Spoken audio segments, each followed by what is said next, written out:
Baik, Ibu, kita mulai. Assalamualaikum warahmatullahi wabarakatuh. Waalaikumsalam warahmatullahi wabarakatuh. Innal hamdalillah nahmaduhu wa nasta'inuhu wa nastaghfiruh wa na'udzu billahi min shururi anfusina wa sayyiati a'malina. May yahdihillahu fala mudilla lahu wa may yudlil fala hadiya lahu. Asyhadu an la ilaha illallah wa asyhadu anna Muhammadan abduhu wa rasuluhu la nabiyya wa la rasula ba'da.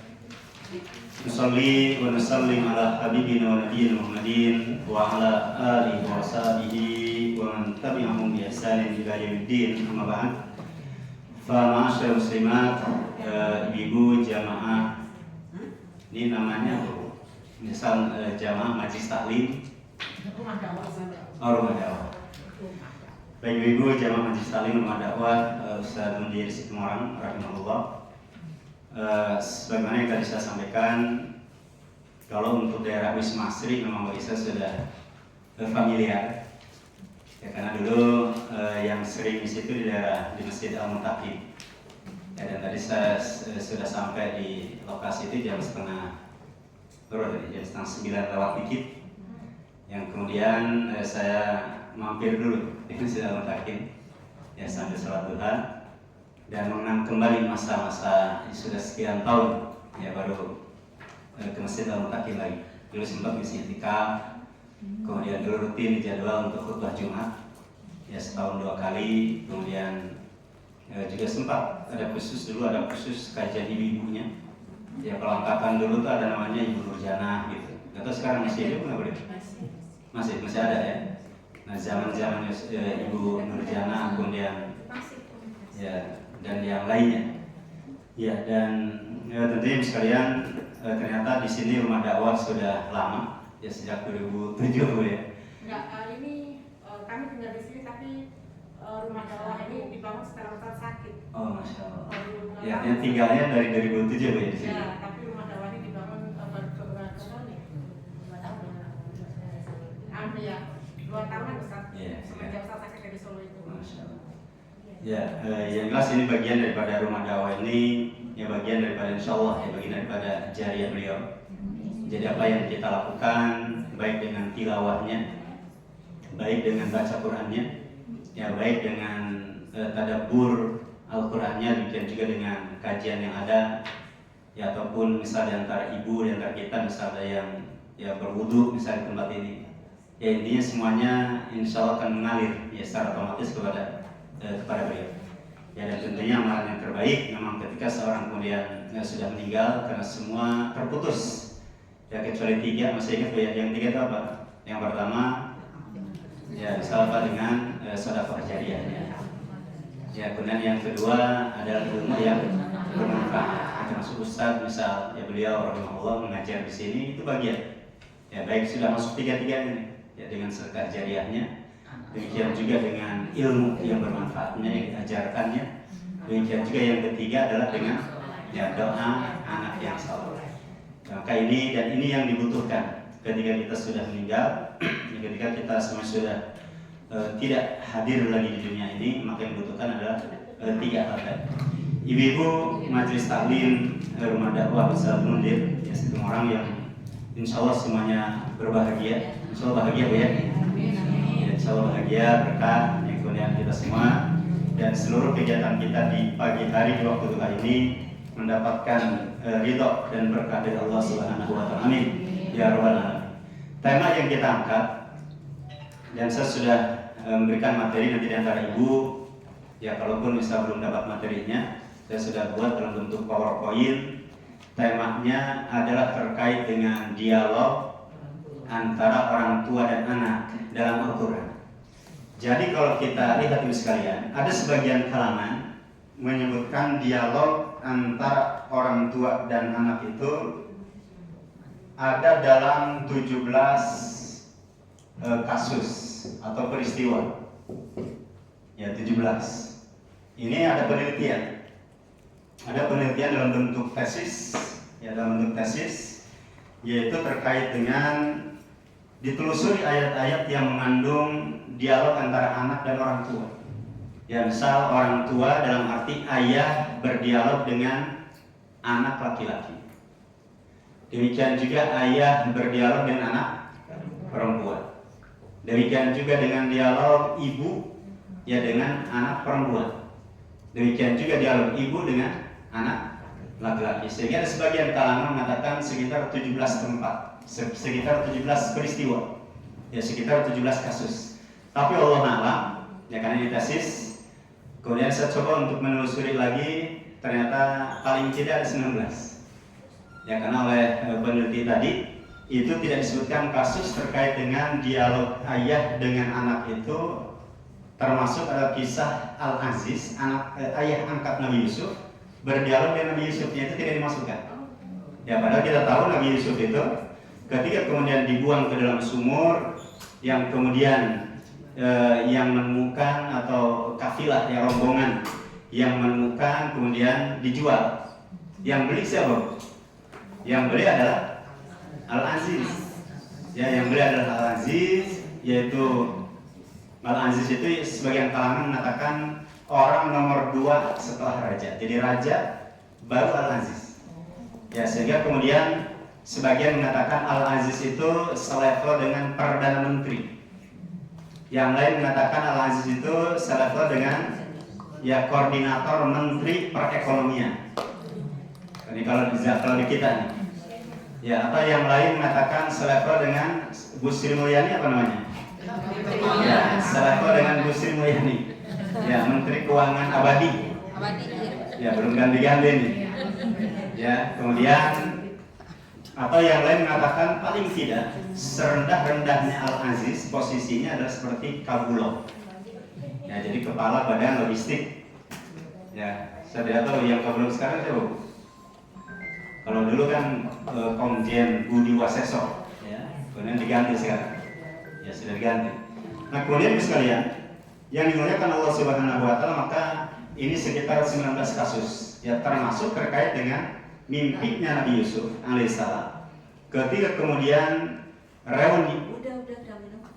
reunian ayah Nabi Yusuf, yang kemudian ibunya Nabi Yusuf, kemudian saudara-saudaranya ini kumpul semua, ya bersatu.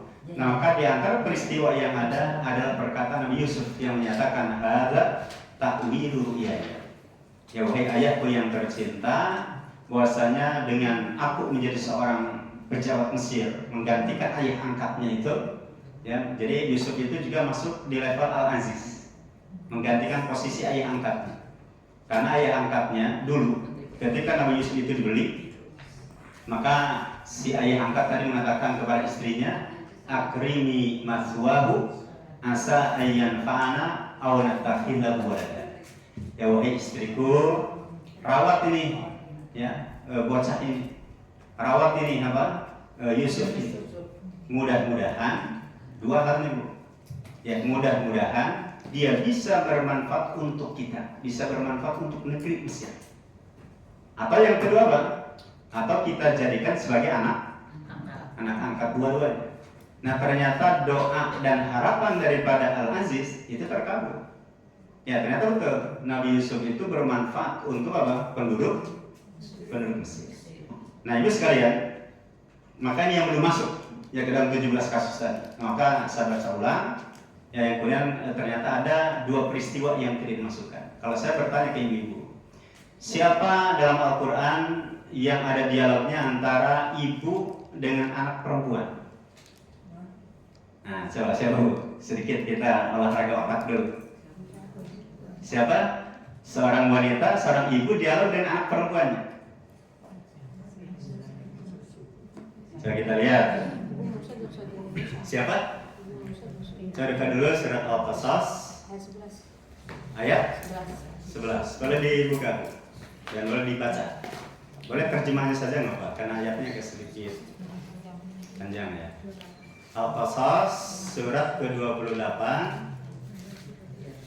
ayat 11 terkait dengan ibunya siapa? Ibu Musa. Ya, ibunya Nabi Musa berdialog dengan Saudari. ya, dengan anak perempuannya atau bahasa lainnya saudari Nabi Musa atau kakak perempuan Nabi Musa. Boleh, silakan Ibu dibaca.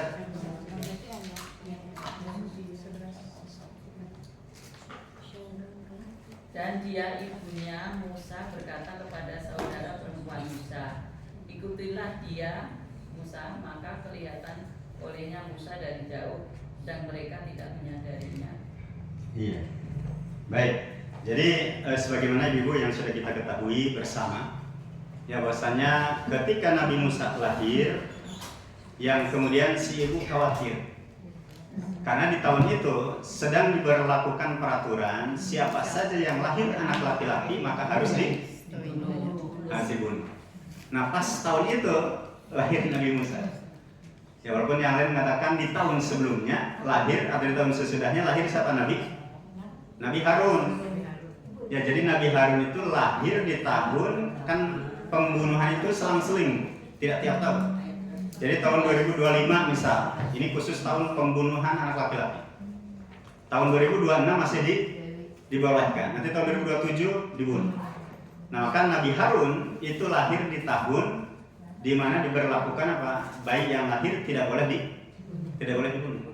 Nah, tapi terkait dengan Nabi Musa itu ada berlaku tahun. Ya, di mana tahun itu kemudian apa? Ya, terjadi pembunuhan. Ya, maka ketika Nabi Musa kemudian dibunuh, mau dibunuh gitu ya, takut akan dibunuh, maka kemudian si ibunya diperintahkan oleh Allah untuk melemparkan anaknya ke sungai. Sungainya sungai Sina apa sungai mana? Sungai Nil. Ibu ada yang pernah ke sungai Nil belum? Ada yang pernah ke Mesir sini? Belum ya? Saya dulu S1 di Mesir, jadi sudah terbiasa minum air ini, sungai Nil. Di Mesir itu ibu ada 182 pintu air. Ya jadi pintu air, nanti ibu lihat pintu air terpanjang, pintu air terbesar sedunia itu di Mesir. Jadi sungai ini itu dibuat bendungan. Jadi bendungan sungai terbesar sedunia itu sungai ini. Ada 182 pintu air. Untuk menghidupi Mesir dibuka sedikit hanya 2 pintu. Itu hidup untuk seluruh Mesir. Ya bahkan sampai sekarang ibu bisa lihat, ya Mesir itu dengan hanya dibuka 122 hanya 2 pintu, itu bisa kapal-kapal besar, ya bisa berlayar di atas sungai ini. Nah, maka ada namanya apa bendungan Sadul Ani. Ya bendungan Sadul Ani itu ada perbatasan antara Mesir dan Aswan. Mesir dan Aswan. Dalam arti Mesir dan Sudan. Ya, jadi provinsi Aswan yang di Mesir itu perbatasan dengan Sudan. Dan itu dibuatlah bendungan di situ. Nah, maka kita bayangkan sekalian. Jadi membuang bayinya itu zaman dulu nggak ada bendungan. Maka ingat tuh ya dulu Mesir itu suka tenggelam. Mesir itu dari dulu itu suka apa? Banjir. Barangkali masih ingat membaca dalam sejarah zaman Umar bin Khattab. Ya kemudian apa? Mesir itu kalau banjirnya dahsyat luar biasa. Tapi kalau kemudian ketika misal banjir yang dahsyat agar berhenti, kan harus ada yang dicemplungkan, ada yang harus dibuang, dan syarat yang dibuang dikorbankan ke sungai Nil itu seorang perempuan yang masih gadis.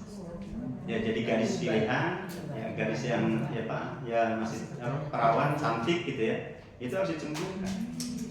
Itu sudah lama. Ya sudah lama seperti itu. Nah maka kemudian Gubernur Amr bin As ngirim surat ke Umar, ya menyampaikan apa yang terjadi di Mesir, ya bahwasanya di sungai Nil ini suka banjir terus. Ya maka kemudian Umar bin Khattab nulis surat dan meminta kepada Amr bin As suratnya dilempar ke sungai Nil. Ya intinya disebutkan dari Umar bin Khattab hamba Allah. Ya wahai sungai Nil, kamu juga adalah hamba Allah. Ya maka hendaknya apa? Turut dan taat pada perintah Allah. Dicemplungkan surat itu tidak lagi terjadi. Nah, alhamdulillah sekalian, terkait dengan Nabi Musa dilemparkan itu ke sungai yang dahsyat luar biasa. Ya saya sudah menelusuri sungai Nil, kemudian pusat pemerintahan zaman Nabi Musa dulu, ya di daerah Luxor dan seterusnya. Nah maka kita melihat sekalian, wajar kalau seorang ibu, khususnya ibu Nabi Musa, melemparkan anaknya ke sungai itu penuh dengan apa? Takut dan kekhawatiran. Ya nanti kalau ibu baca di ayat sebelumnya itu sudah jelas. Allah mengatakan wala takhafi wala tahzani. Ya, kemudian janganlah kamu ibu takut, ya, dan jangan bersedih. Nanti ibu lihat ya dalam surat Al-Qasas ayat 7-nya itu. Boleh ibu dibaca dulu Bapak. Ya. Baca surat Al-Qasas ayat yang ke-7-nya. Terjemahnya saja. Boleh, silakan. Wa auhayna ila ummi Musa an ardi'i. Boleh, silakan yang baca. Dan kami ilhamkan kepada ibunya Musa, susulah dia Musa, dan apabila engkau khawatir terhadapnya, maka hanyutkanlah dia ke sungai Nil. Dan janganlah engkau takut dan jangan pula bersedih hati. Sesungguhnya kami akan mengembalikannya kepadamu dan menjadikannya salah seorang rasul. Iya, Ibu mentadaburi ayat ini banyak keindahan dalam ayat itu. Keindahannya apa? Yang pertama ada 2 perintah. Ya, dalam ayat itu ada 2 perintah. Perintah yang pertama apa? Iya, an ardi'i, susui. Nah, baru yang kedua dibuang. Jadi susui baru dibuang. Itu udah perintah. Yang kedua adalah ada 2 larangan. Wala takhafi wala tahzan. Jangan takut, jangan sedih. Ya, karena jiwa kita nih Bu, jiwa kita Allah susun, Allah bentuk itu tidak lepas dari 2 hal ini. Rasa takut dan rasa sedih. Udah 2 itu saja. Ya, misal terkait dengan sedih dengan peristiwa yang sudah berlalu. Takut dengan peristiwa, khawatir dengan peristiwa yang akan datang, udah manusia itu saja. Ya, maka Allah kemudian meminta kepada ibu Nabi Musa dengan apa? Jangan takut dan jangan sedih. Ya, bahkan kita dianjurkan berdoa Bu ya. Ada yang apa doanya? Allahumma inni a'udzubika minal hammi wal hazan.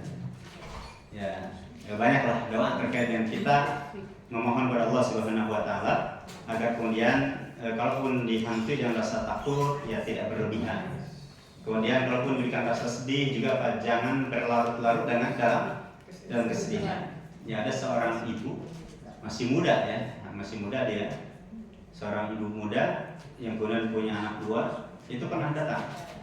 Ya, dan menyampaikan apa terkait dengan nggak tahu kalau dia mengatakan kalau suami saya sedang tidak ada, yang kemudian kalau saya datang malam hari atau bahkan ketika siang hari saya hanya dengan anak-anak, tiba-tiba apa? Tiba-tiba jiwa saya dihantui rasa takut. Takutnya apa? Takut kalau tiba-tiba saya meninggal, ini anak 2 ini sama siapa? Kira-kira nih, kalau takutnya kemudian seperti itu, wajar tidak?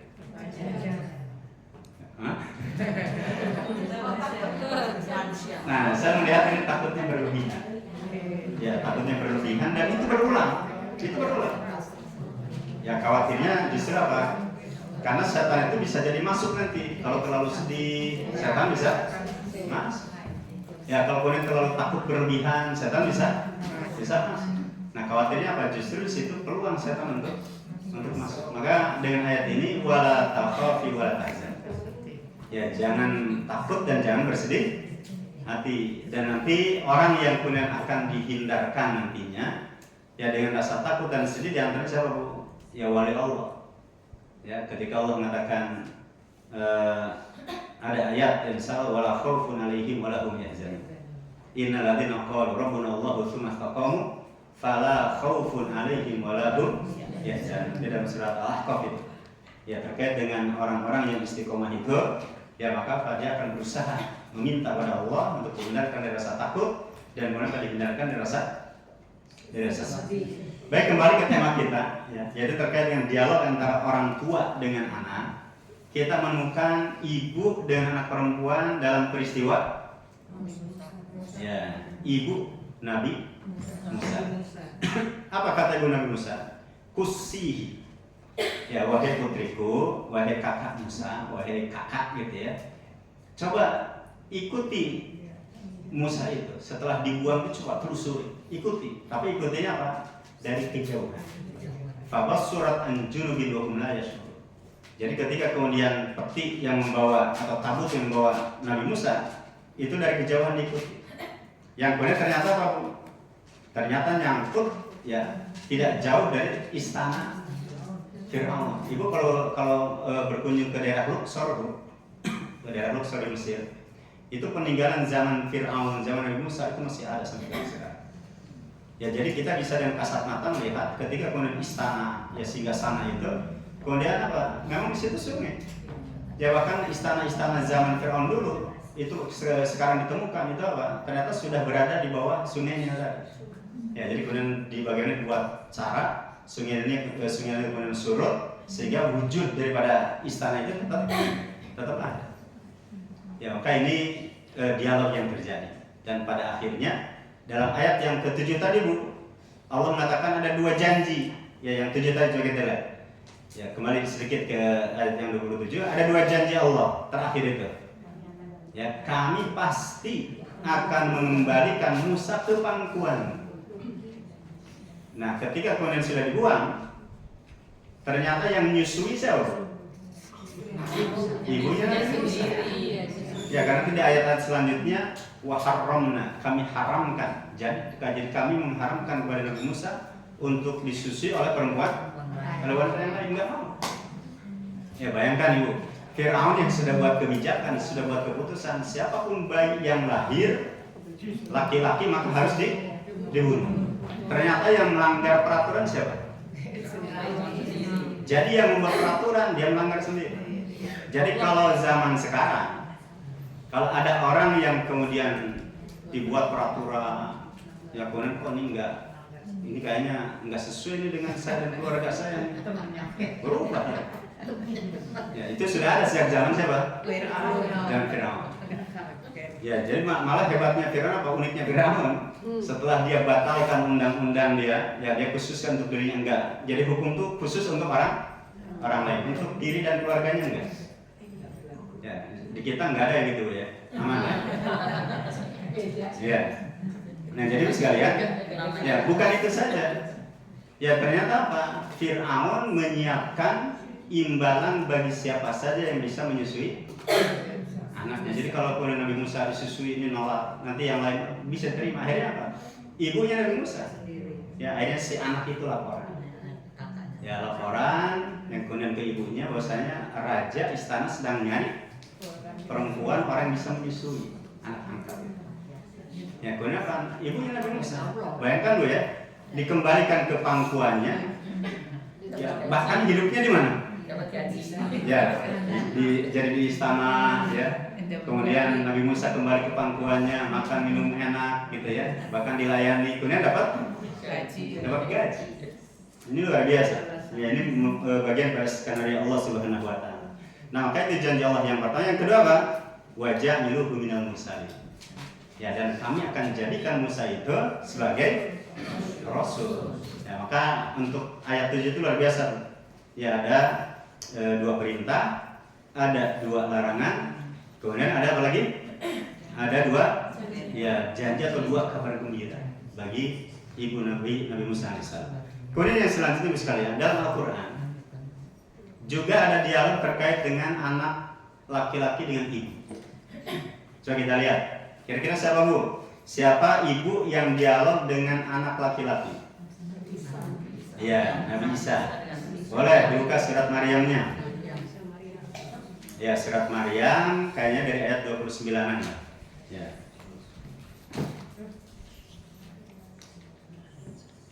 Boleh, silakan ayat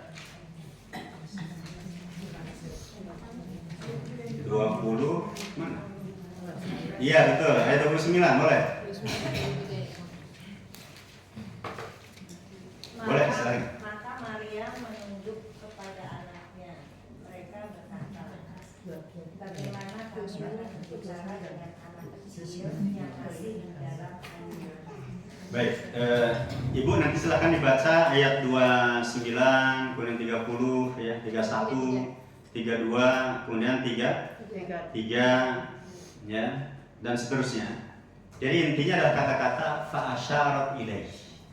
Ketika di ayat yang 28 orang-orang membuli, ya, di ayat 28 itu orang-orang membuli Siti Maryam, mengatakan bapak kamu itu bukan orang yang buruk, bapak kamu itu orang yang soleh, orang yang baik, dan ibu kamu juga bukanlah seorang pelacur. Kok kamu bisa hamil tanpa suami?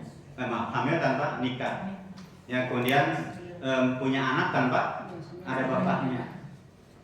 Ya, jadi Ibu, kisah dalam Al-Quran, seluruh kisah dalam Al-Quran itu bagian dari sejarah. Dan seluruh kisah dalam Al-Quran, karena ia bagian dari sejarah, pasti berulang. Kecuali satu kisah, yaitu kisah Maryam yang hamil tanpa suami. Jadi kalau ada di Indonesia, di dunia mengatakan ya ada seorang perempuan hamil, kemudian ketika ditanya mana bapaknya, nggak tahu, nggak ada, saya nggak pernah berhubungan, saya nggak pernah disentuh laki-laki, tapi hamil, bisa dipastikan bohong.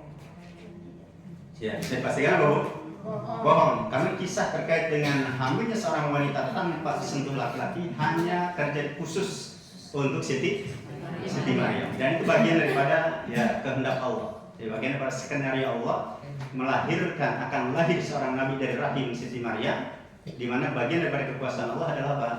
Allah tiupkan langsung roh ya ke dalam rahim Maryam. Dan itu bagian daripada tanda-tanda kekuasaan Allah, walaupun ya dibandingkan dengan kekuasaan Allah menciptakan Nabi Adam dengan Nabi Isa, yang paling dahsyat yang mana? Kalau Nabi Isa lahir tanpa ayah, tapi ada ibunya. Kalau Nabi Adam tanpa ibu, tanpa ayah. Artinya kalau kita kemudian kagum, kaget, kok bisa ya Allah menciptakan seseorang lahir tanpa ayah? Ya, ini kita jangan kaget. Kenapa? Allah telah menciptakan yang sebelumnya, yaitu siapa? Nabi Adam. Ya, maka Nabi Adam itu lebih dahsyat, yang lebih besar daripada apa peristiwanya terkait dengan dibandingkan dengan Nabi Isa AS. Nah, oleh sebab itu sekalian, maka ketika kemudian Siti Maryam dibully, maka kemudian fa'asyarat ilaihi, Siti Maryam minta kepada Nabi Isa dengan menunjuk, udahlah kamu ngomong nih, udah kalian ngomong dengan anak saya. Ayo nak ngomong. Suruh ngomong. Akhirnya apa kata orang-orang? Kaifa nukallim? Ya, bagaimana kamu bisa berdialog, bisa ngobrol ya dengan orang yang masih bukan kecil lagi, masih bayi. Ya, akhirnya apa? Nabi Isa berkata gimana, Bu? Ayat yang ke-30 itu? Ya, langsung Nabi Isa kemudian berkata, qala inni Abdullahi atanyal kitab wa ja'alin nabiyya. Ya, sesungguhnya aku ini adalah hamba Allah yang telah diberikan kepada Bapak Alkitab dan telah menjadikan aku seorang nabi dan seterusnya. Ya, maka dalam hadis disebutkan ada 3 bayi yang ketika masih bayi itu bisa bicara. Siapa Bu? Pertama Nabi Isa. Yang kedua anak tukang sisirnya ya Fir'aun, anak Fir'aun. Atau namanya siapa? Ya, Masyito punya anak. Berarti anaknya ya Ibnu Masyito. Itu yang kedua. Yang ketiga ada namanya Juraij. Ya, Ibnu Juraij. Jadi Juraij itu orang yang saleh, anak yang saleh, hanya dia sedang salat sunnah, ibunya ngetuk, nggak dibuka. Akhirnya ibunya kecewa. Akhirnya dia mengatakan apa? Awas, kamu suatu saat akan kena fitnah. Nah, ternyata tuh difitnah oleh seorang perempuan. Ya, perempuan nggak benar. Kemudian perempuan itu berzinah dengan penggembala. Tapi ketika lahir anaknya, ditanya siapa bapaknya, siapa yang gauli kamu? Yang gauli aku adalah Juraij. Ya, ini Juraij tertuduh. Ya, ketika orang-orang datang, yang kemudian apa? Si bayi yang ngomong, bapak saya bukan dia. Ya, tapi si fulan. Jadi kalau zaman dulu kan belum ada DNA. Ya, belum ada tes DNA. Jadi Allah masih memberikan apa? Ya, dan ya mukjizat dan karomah seperti itu. Walaupun nanti ada hadis yang lain, riwayat Imam Hakim mengatakan ada 4 bayi. Jadi 4 bayi yang baru lahir itu bisa ngomong. Coba selain yang 3 tadi, yang tahu siapa? Bayi yang mana? Ada yang tahu? Ya, nanti baca surat Yusuf, wa syahida syahidu min ahliha. Dan ketika salah seorang saksi dari keluarga Zulaiha bersaksi yang menyatakan bahwasanya Yusuf bukan memaksa, bukan ingin berzina dengan Zulaiha, tapi yang berzina itu adalah Zulaiha. Maka ayat mengatakan wa syahida syahidu min ahliha. Para ulama, sebagian ulama mengatakan, dan ada sebagian riwayat mengatakan hadis ya, ada 4 bayi, selain yang 3 tadi ditambah dengan bayi dari keluarga ya Zulaiha, dari keluarganya, ya besar keponakannya ya, atau termasuk daripada keponakan Al-Aziznya. Ya, tapi masih baik. Sehingga kemudian dia bersaksi. Dia bersaksi jika kemudian bajunya robek dari depan, maka berarti yang salah adalah Yusuf. Zulekha yang benar. Tapi kalau kemudian yang robek dan koyak itu adalah bagian belakang, berarti yang benar adalah Yusuf. Ya, yang salah adalah Zulekha. Nah, itu yang ngomong tuh dalam ayat itu. Sebagian ulama mengatakan itu baik. Ya, dan itu bagian daripada peristiwa dahsyat yang terjadi di zaman Nabi Yusuf, dan untuk membuktikan Nabi Yusuf memang tidak bersalah. Yang kemudian ketika sedang dikejar oleh Zulekha, kemudian dikoyak dari belakang, Nabi Yusuf buka pintu, pas buka pintu kan, langsung suaminya berdiri depan pintu. Artinya apa? Si istri kegap, ketahuan langsung. Ya, jadi ketangkap basah kalau bahasa KPK. Nah, ya, jadi ada OTT ini, operasi tangkap tangan ya. Itu langsung pas dibuka pintu suaminya. Akhirnya apa kata suaminya? Ya Yusuf, a'rid an hadza wastaghfir li dzambiki innaka kunta minal khati'in. Ya wahai Yusuf, tolong ini tutup rapat-rapat peristiwa ini. Jangan kamu ceritakan kepada yang lain, udah diangkut kita saja. Tolong, jadi mohon-mohon tuh Al-Aziz. Udah Yusuf, tolong ini, udah tutup aja. Bahasa kitanya kalau sekarang mau uang berapa saja. Nah, akhirnya langsung suaminya mau ke istrinya, wastagfiri lilan. Wahai istriku yang tercinta, udah saya maklumi kamu, tapi ingat istighfar, minta ampun. Nah, nanti dalam tafsir itu nanti akan dibahas terkait dengan menunjukkan lemahnya suami di hadapan istri. Ya. Jadi ada kasus nih Bu, zaman Nabi Yusuf itu istri selingkuh, suami memaafkan. Itu Al-Aziz. Jadi kalau zaman sekarang ada istri yang selingkuh, kemudian suami memaafkan, berarti apa? Mencontoh. Ya, maka tadi saya sebutkan peristiwa yang ada dalam Al-Quran itu bagian dari sejarah. Ya, bagian dari sejarah dan pasti berulang. Jadi karakteristik sejarah itu ada 3. Salah satunya sejarah itu pasti berulang. Ya, kecuali satu tadi. Ya, tidak akan pernah terjadi pengulangan peristiwa hamilnya Siti Maryam tanpa suami. Jadi kalau dulu ada kan di Lombok Bu ya. Ada di Lombok, ada 2 perempuan hamil, dua-duanya hamil. Ketika ditanya, ya siapa yang hamil kamu? Enggak tahu, saya nggak pernah bergaul dengan laki-laki, saya nggak pernah tidur dengan laki-laki. Tapi kok ini hamil nggak tahu. Ditelusuri, ternyata apa? 2 perempuan itu pernah pergi ke dukun untuk terapi. Nah, oleh dukun disirap Bu. Ya, kayak dihipnotis, ya, atau diberikan ramuan. Ketika sudah minum ramuan itu lupa ingatan. Jadi tidak tahu apa yang terjadi. Nah, baru telusuri, ketahuan. Ya, jadi tidak mungkin zaman berikutnya akan ada yang benar hamil, yang benar tanpa suami. Baik, sekalian, jadi tadi ya, jadi kalau kaitan dengan kisah antara ibu dialog dengan anak laki-laki Siti Maryam, dialog ibu dengan anak perempuan adalah ibu Nabi Musa dengan siapa? Ya, dengan kakaknya. Kemudian yang berikutnya adalah anak perempuan dialog dengan bapak. Coba dilihat masih surah Al-Qasas. Dibuka kalau tidak salah 26. Al-Qasas. Ya. Al-Qasas itu surat ke 28 ayat 26. Mudah-mudahan tidak salah ya. Iya, betul. Boleh, silakan dibaca Bu. Boleh, silakan. Mau gantian, silakan. Yang suaranya kencang. Yang suaranya keras di sini. Ayat 26, ya, ayat 26. Boleh, silakan. Salah seorang dari kedua perempuan itu berkata, "Wahai ayahku, pekerjakanlah dia. Sesungguhnya sebaik-baik orang yang kau pekerjakan adalah orang yang kuat lagi dapat dipercaya." Iya. Ibu, ayat ke-26 dari surat Al-Qasas. Qalat ihdahuma. Ya, salah satu di antara 2 putri itu. Ini 2 putri ini anak siapa? Yang satu mengatakan pendapat ulama mengatakan apa? Dia anak Nabi Syuaib. Ya, jadi Nabi Musa itu punya mertua seorang nabi, Nabi Syuaib. Tapi pendapat yang kedua mengatakan bukan Nabi Syuaib. Karena jarak daripada Nabi Musa dan Nabi Syuaib itu 400 tahun. Jadi nggak mungkin Nabi Musa ketemu dengan Nabi Syuaib. Maka pendapat yang kuat Allah a'lam, kita katakan sesuai dengan ayatnya saja.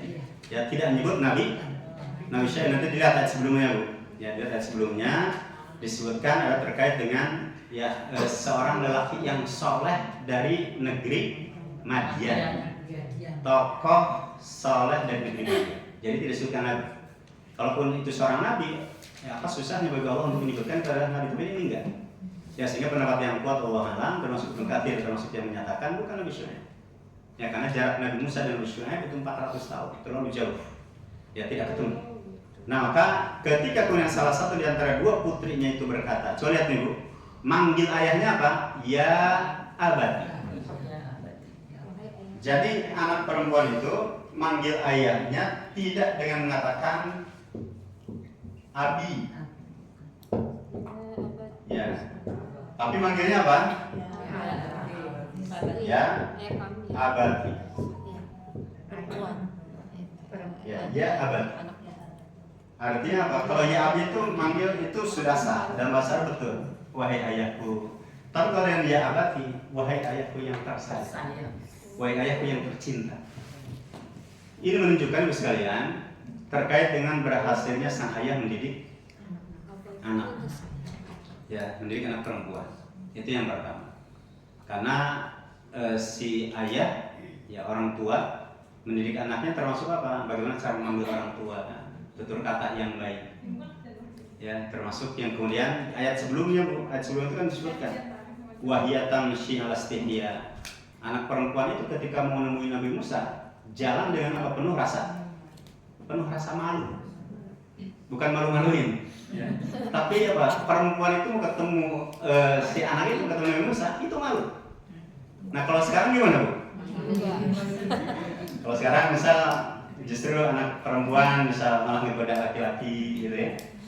Ya, kalau Nabi Musa demikian. Ya, demikian juga dengan si anak perempuan tadi. Nah, maka ini pelajaran pertama adalah orang tua mendidik anaknya dengan apa? Panggilan yang baik, tutur kata yang baik. Ya, sehingga si anak punya adab, punya etika kepada adab anak kepada orang tua. Di antaranya apa? Memanggil ayah, memanggil ibu dan panggilannya yang terbaik. Ya, dan ini mencerminkan berarti apa? Bagaimana pendidikan orang tua berarti berhasil. Karena tercermin ya dengan anaknya ini. Sehingga ketika manggil ayahnya langsung mengatakan ya abadi, wahai ayahku yang tercinta. Coba aja Ibu lihat nanti dalam surat Yusuf. Nabi Yusuf manggil ayahnya. Ya, surat ke Yusuf ayat yang keempat itu. Boleh coba, enggak apa-apa. Kita lihat dulu surat Yusuf ya, ayat yang keempat. Yang tadi jangan ditutup dulu ya. Enggak apa-apa. Ini kita akan melihat menemukan bagaimana orang-orang terdahulu mendidik anaknya itu apa? Termasuk di antara bentuk panggilan itu panggilan baik.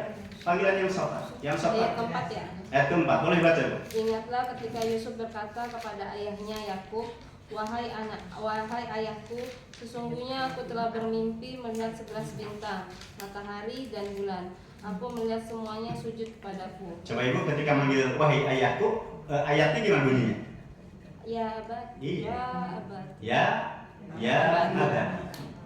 Wahai ayahku yang tersayang, wahai ayahku yang tercinta, wahai ayahku yang penuh dengan apa? Yang penuh ya kasih sayang.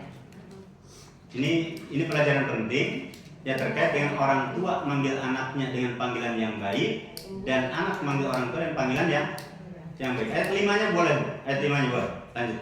Dia ayahnya berkata, wahai anakku. Baik, cukup. Wahai anakku. Dia ayahnya Nabi Yakub berkata, wahai anakku. Ketika dalam ayat itu bunyinya gimana? Ya bunaya. Ya bunaya. Ya, jadi tidak mengatakan ya ibni. Ya ibni itu ya wahai anakku.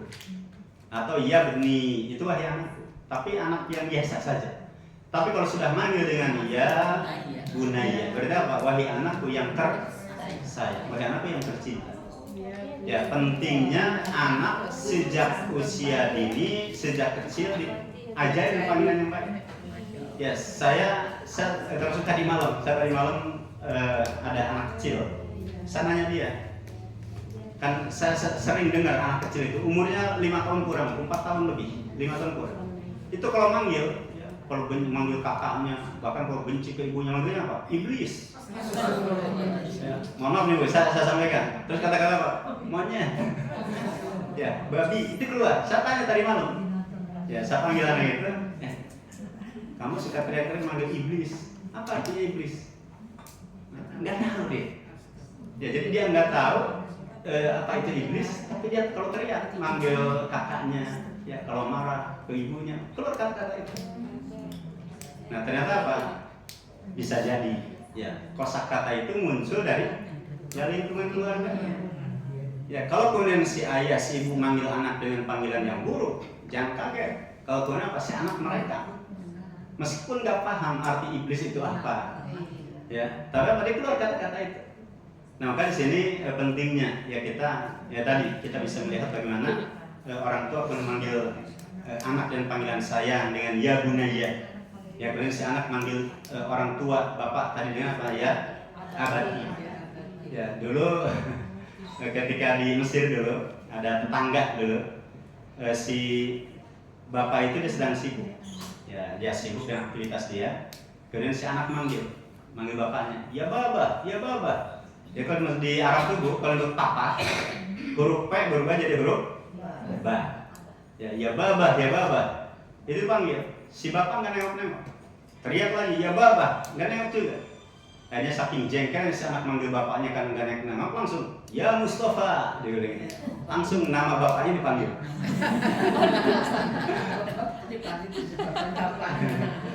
Itu saya yakin lah di kita nggak ada ya.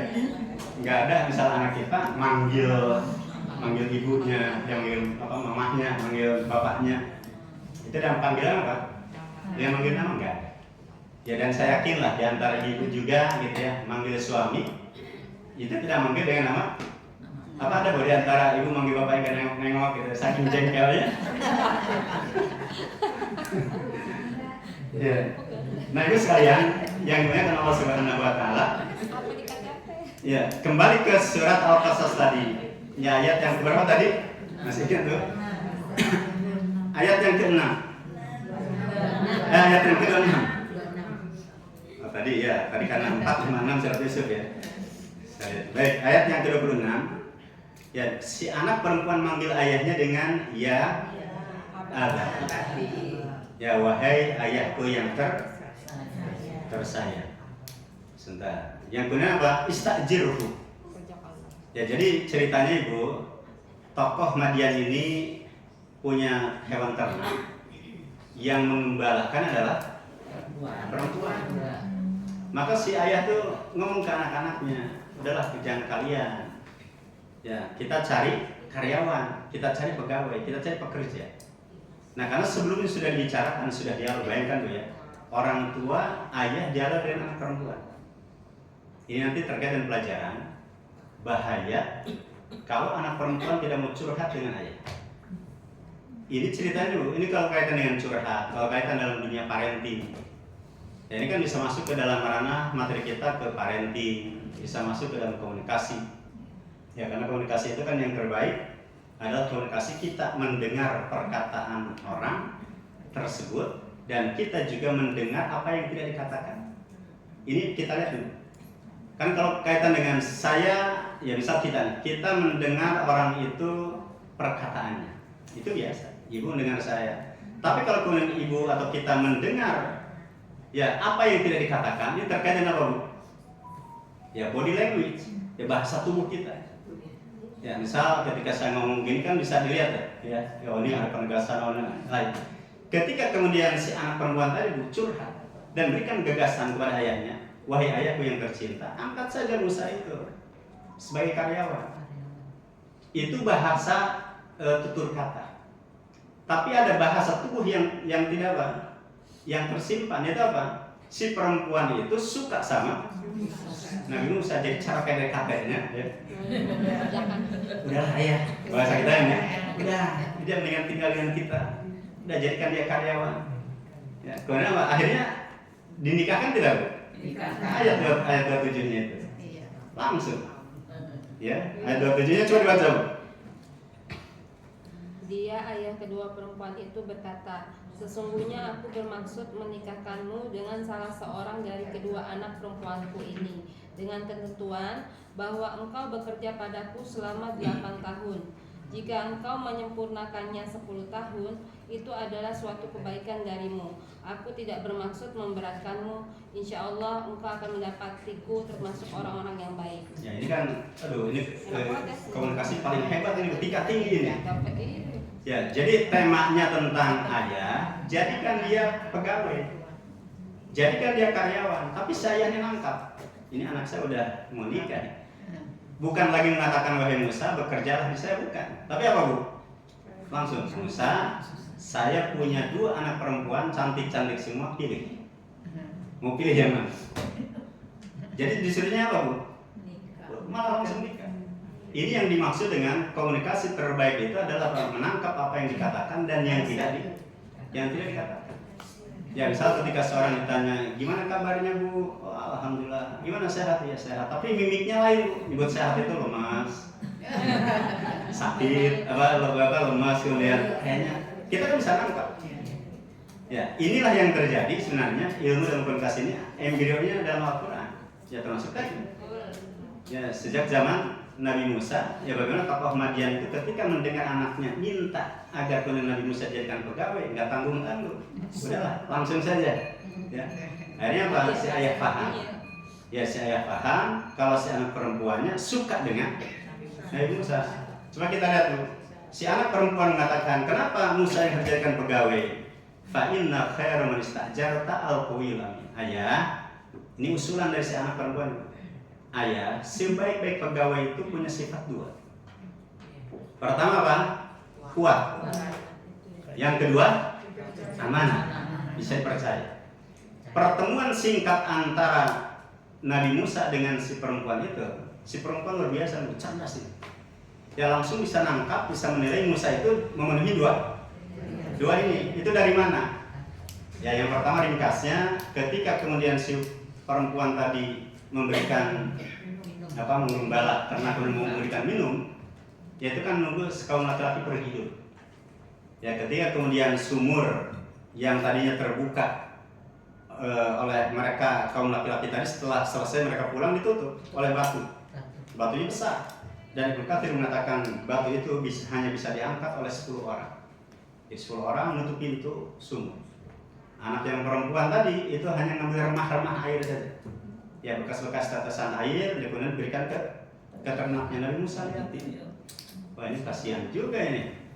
Nabi Musa dalam keadaan haus, Nabi Musa dalam keadaan lapar, perutnya keroncongan bunyi terus. Ya.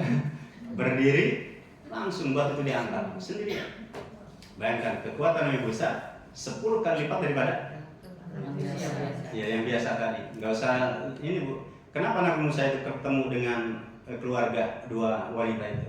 Karena Nabi Musa kan diburu, dikejar. Gara-gara apa? Membunuhnya gimana Bu? Di Mesir. Iya. Langsung sekali tonjok, mati. Enggak sengaja.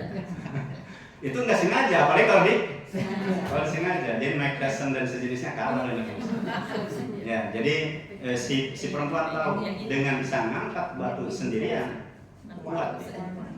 Yang kedua apa? Yang kedua adalah kok bisa menilai kalau Nabi Musa itu seorang yang amanah. Nah di antara apa? Nabi Musa itu ya senantiasa menjaga pandangannya. Ya sampai mau jalan saja ketika diundang. Ya wahai Musa, ayah kami ingin mengundang kamu ya untuk agar kamu ke rumah. Ini langsung Ibu, yang aktifnya siapa nih? Perempuan. Ya langsung. Jadi dia yang punya ide, yang punya gagasan, akhirnya apa? Dia juga yang bekerja. Nah ini hebatnya Bu ya. Jadi kemudian ketika berjalan, kemudian disuruh Nabi Musa, kalau di siang hari Bu, Nabi Musa jalannya di depan atau di belakang? Ya Nabi Musa minta jalan di depan. Ya jadi jalan yang perempuan di depan. Nah sehingga si perempuan menilai, kenapa nih? Kok enggak saya yang duluan? Padahal yang tahu alamat kan saya. Ya. Jadi seolah-olah gini Bu, saya jalan di depan, nanti tolong belok kanan belok kiri gitu ya, kasih tahu. Nah, jadi tidak melihat bagian tubuh daripada si perempuan itu. Ya, sehingga kemudian si perempuan menilai, oh ini laki-laki ini hebat luar biasa nih, kuat. Kemudian apa? Amanah. Dan saya yakin setiap ibu-ibu, ya kalau yang amanah itu kan, saya yakin lah setiap ibu-ibu, ya setiap pasangan tidak mau punya suami pembohong. Ibu mau dibohongin suaminya? Ya, yang disukai perempuan udah dua, kuat, kemudian ya, tidak membohongi istri. Ya, artinya jujur, amanah. Nah, oleh sebab itu sekalian, pelajaran lain yang bisa kita ambil dari ayat 26 tadi adalah pentingnya dialog ayah dengan anak perempuan. Maka banyak para pakar pendidikan mengatakan kalau ada anak perempuan tidak mau dialog dengan sang ayah, dan atau si ayah tidak mau dialog dengan anak perempuan, berarti ada masalah. Ada keran yang tertutup. Ya, karena dalam sejarah demikian. Curhatnya seorang anak perempuan itu justru apa? Bisa kepada ayah. Bahkan termasuk urusan apa? Urusan jodohnya. Urusan jodoh itu bicaranya dengan siapa dalam hal ini? Dan ayah. Ya, sehingga kemudian kalau kemudian si ayah jauh dengan anak perempuan, ayah tidak berdialog, ayah tidak berkomunikasi dengan anak perempuan, berarti apa? Ada masalah. Ya, oleh sebab itu ayat ini yang mengajarkan tentang pentingnya dialog antara ayah dengan anak perempuan. Yang berikutnya pelajaran yang paling berharga di sini adalah seorang ayah menerima masukan anak perempuan. Coba, ketika si anak perempuan ini kan memberikan masukan, ayah, ada laki-laki yang hebat ini, ya kuat dan amanah, udahlah jadikan sebagai pekerja kita. Ya, si ayah menangkap dua-duanya, ada yang didengar melalui telinganya, ada bahasa tubuh yang diperhatikan dari si ayah dari anaknya. Si anak ini tahu, ayah ini tahu anaknya suka dengan Nabi Musa. Nah, ini luar biasa. Jadi langsung nih Bu, ya masukan daripada anak perempuan itu kepada ayah itu diterima. Jadi tidak sungkan-sungkan. Kalau itu benar, itu baik, maka orang tua harus menerima. Ya, nanti ada anak yang memberikan masukan pada orang tuanya, pada ayahnya, tapi tidak diterima. Contohnya siapa Bu? Dalam Al-Quran, dialognya Nabi Ibrahim dengan bapaknya. Ya, jadi ketika kemudian Nabi Ibrahim mengatakan, nanti ada dalam surat apa itu? Dalam materi yang saya buat ada itu ya.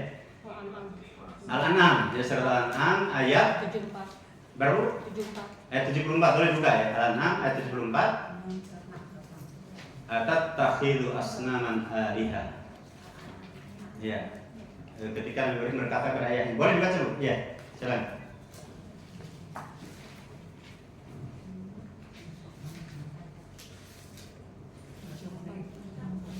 Boleh, silakan ya.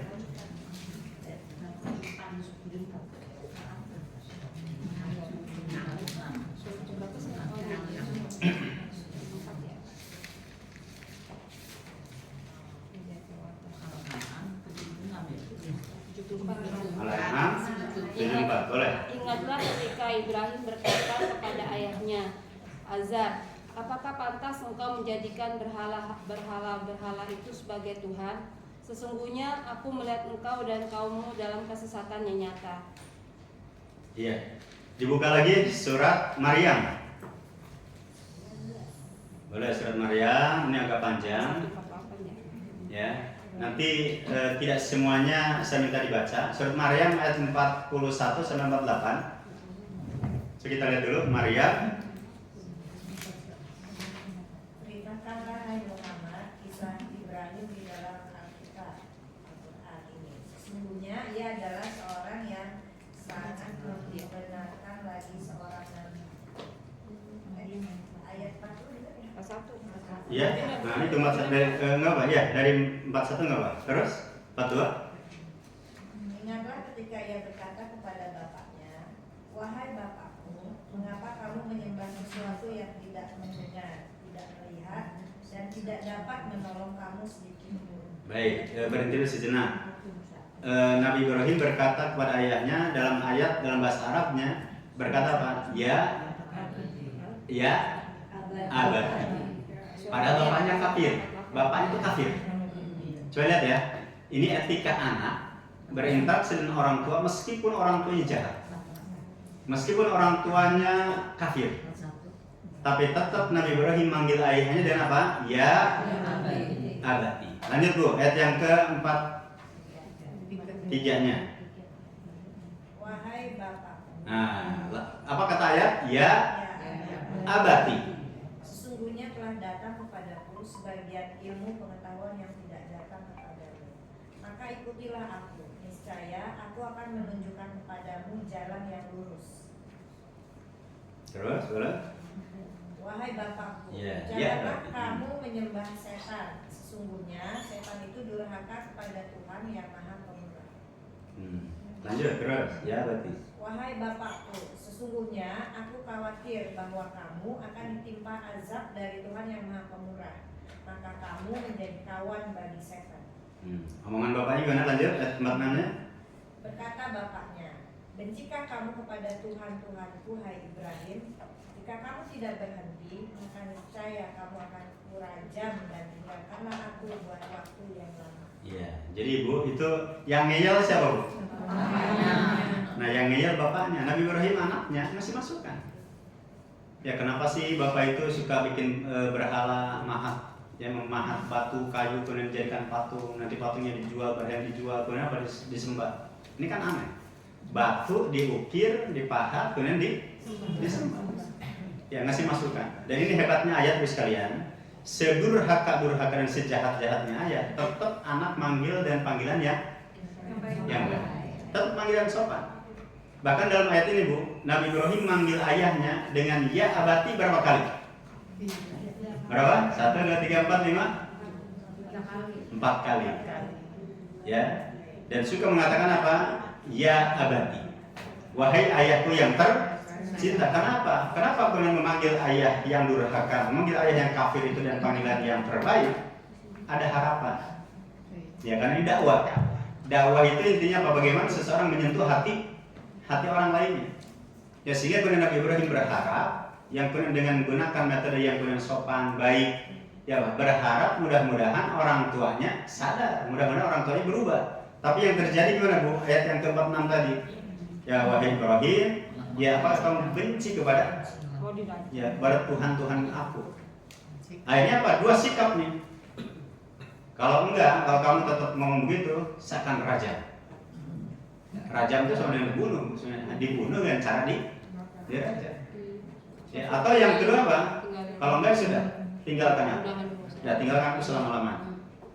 Ini jadi luar biasa yang menggambarkan tentang betapa dahsyatnya kekufuran daripada sang ayah, tetapi bagaimanapun Nabi Ibrahim AS tetap memanggil orang tua dan panggilan yang baik. Maka kalaupun ada orang tua yang kafir, si anak tetap diwajibkan, diharuskan berbakti. Ya jadi bakti anak pada orang tua itu tidak melihat agama. Selama dia orang tuanya tetap berbakti. Ya hanya bedanya kalau kemudian orang tua nyuruh yang buruk, orang tua kemudian mengajak kepada kekafiran, kemusyrikan, boleh taat tidak bu? Kan nggak boleh taat. Ya dalam surat Luqman nanti akan ketemu wa in jahadaka ala an tusyrika bi ma laysa laka bihi ilmun fala tuti'hum.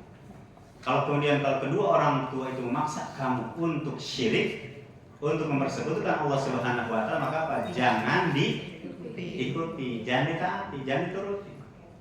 Ya, maka ini hadirin sekalian, ya yang digunakan Allah Subhanahu wa taala, maka jelas ya dalam Al-Qur'an ada ibu dialog dengan anak laki, ada ibu dialog dengan anak perempuan, yang kemudian ada anak perempuan dialog dengan ayah. Pelajaran dari surat Al-Qasas ayat yang ke-26, dialognya ayah dan anak perempuan. Ya, pelajarannya apa bu? Ayah menerima masukan daripada seorang anak perempuan dan perlu digarisbawahi, termasuk urusan jodoh.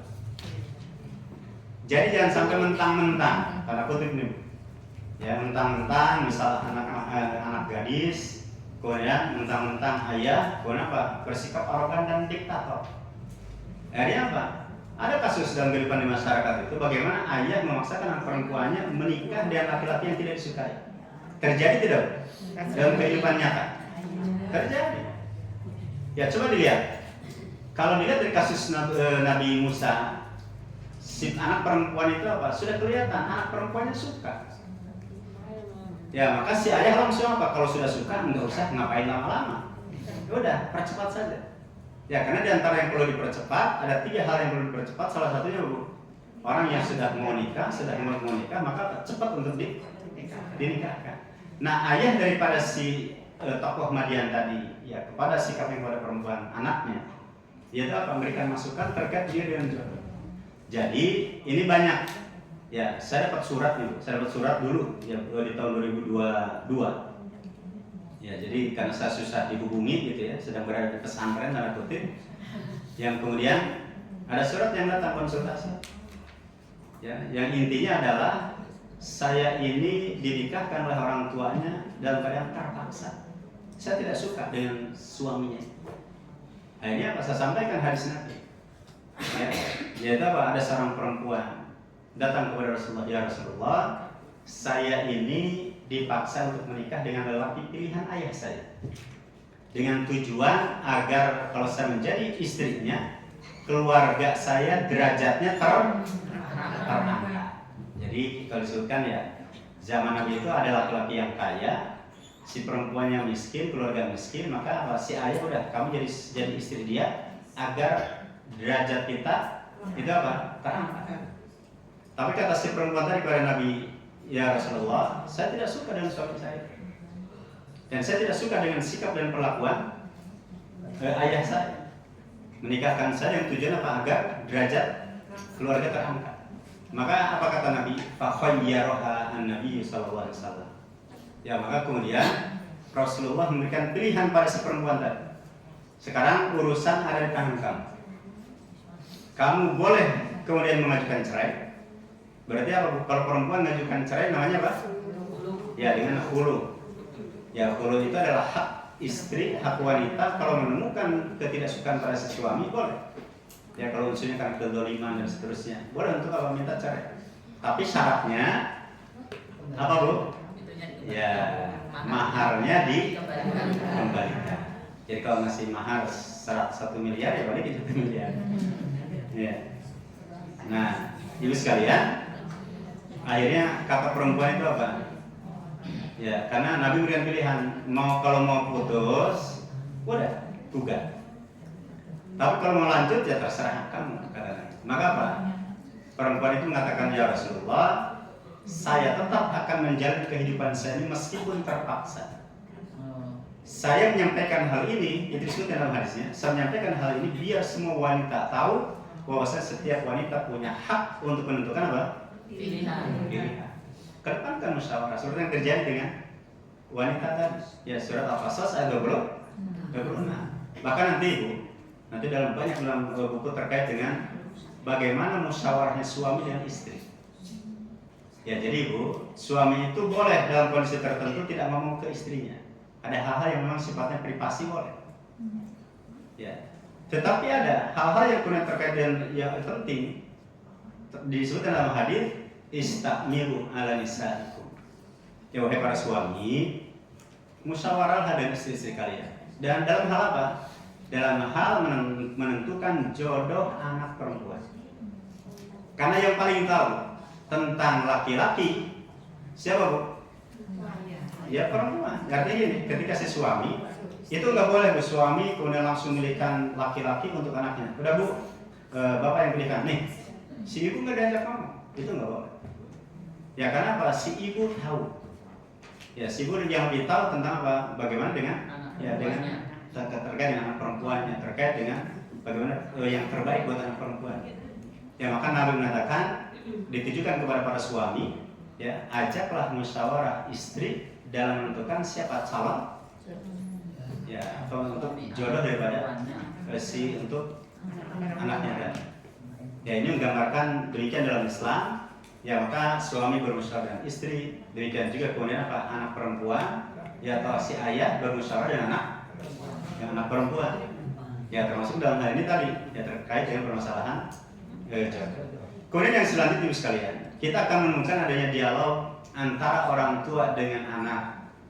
Ya, kita ambil Rasul yang kedua, Rasul pertama dalam sejarah itu. Siapa Rasul pertama? Ya, kalau dalam Al-Quran Nabi Nuh. Ya, syara'a lakum ad-din ma wassa bihi Nuh. Jadi Rasul pertama adalah Nabi Nuh. Kalau nenek moyang pertama adalah Nabi Adam. Nenek moyang kedua adalah Nabi Nuh. Ya, jadi Nabi Nuh itu bapak moyang kita kedua. Karena seluruh yang hidup nih Bu, mau yang tinggal di Wisma Asri, yang tinggal di Papua, di Eropa, di Amerika, itu semuanya Bu, jalurnya dari Nabi Nuh. Karena dapat disebutkan faja'alnahumul baqin. Ya, dan kami selamatkan Nabi Nuh, yang kemudian dari keturunan Nabi Nuh itu, ya maka seluruh yang ada di muka bumi itu semuanya bermuara sumbernya dari Nabi Nuh. Ya, dari Nabi Nuh kan punya anak, ada Ham, ada Sam, yang lain bacanya Hem. Ya Hem, Sem, ya kemudian Yafith. Kemudian siapa lagi Bu? Ini Israel itu kan dari jalur ya tadi, ya. Nah, maka ada yang muka wajah kulit yang ada di Amerika, di Eropa, di Afrika. Ya, di Indonesia juga begitu.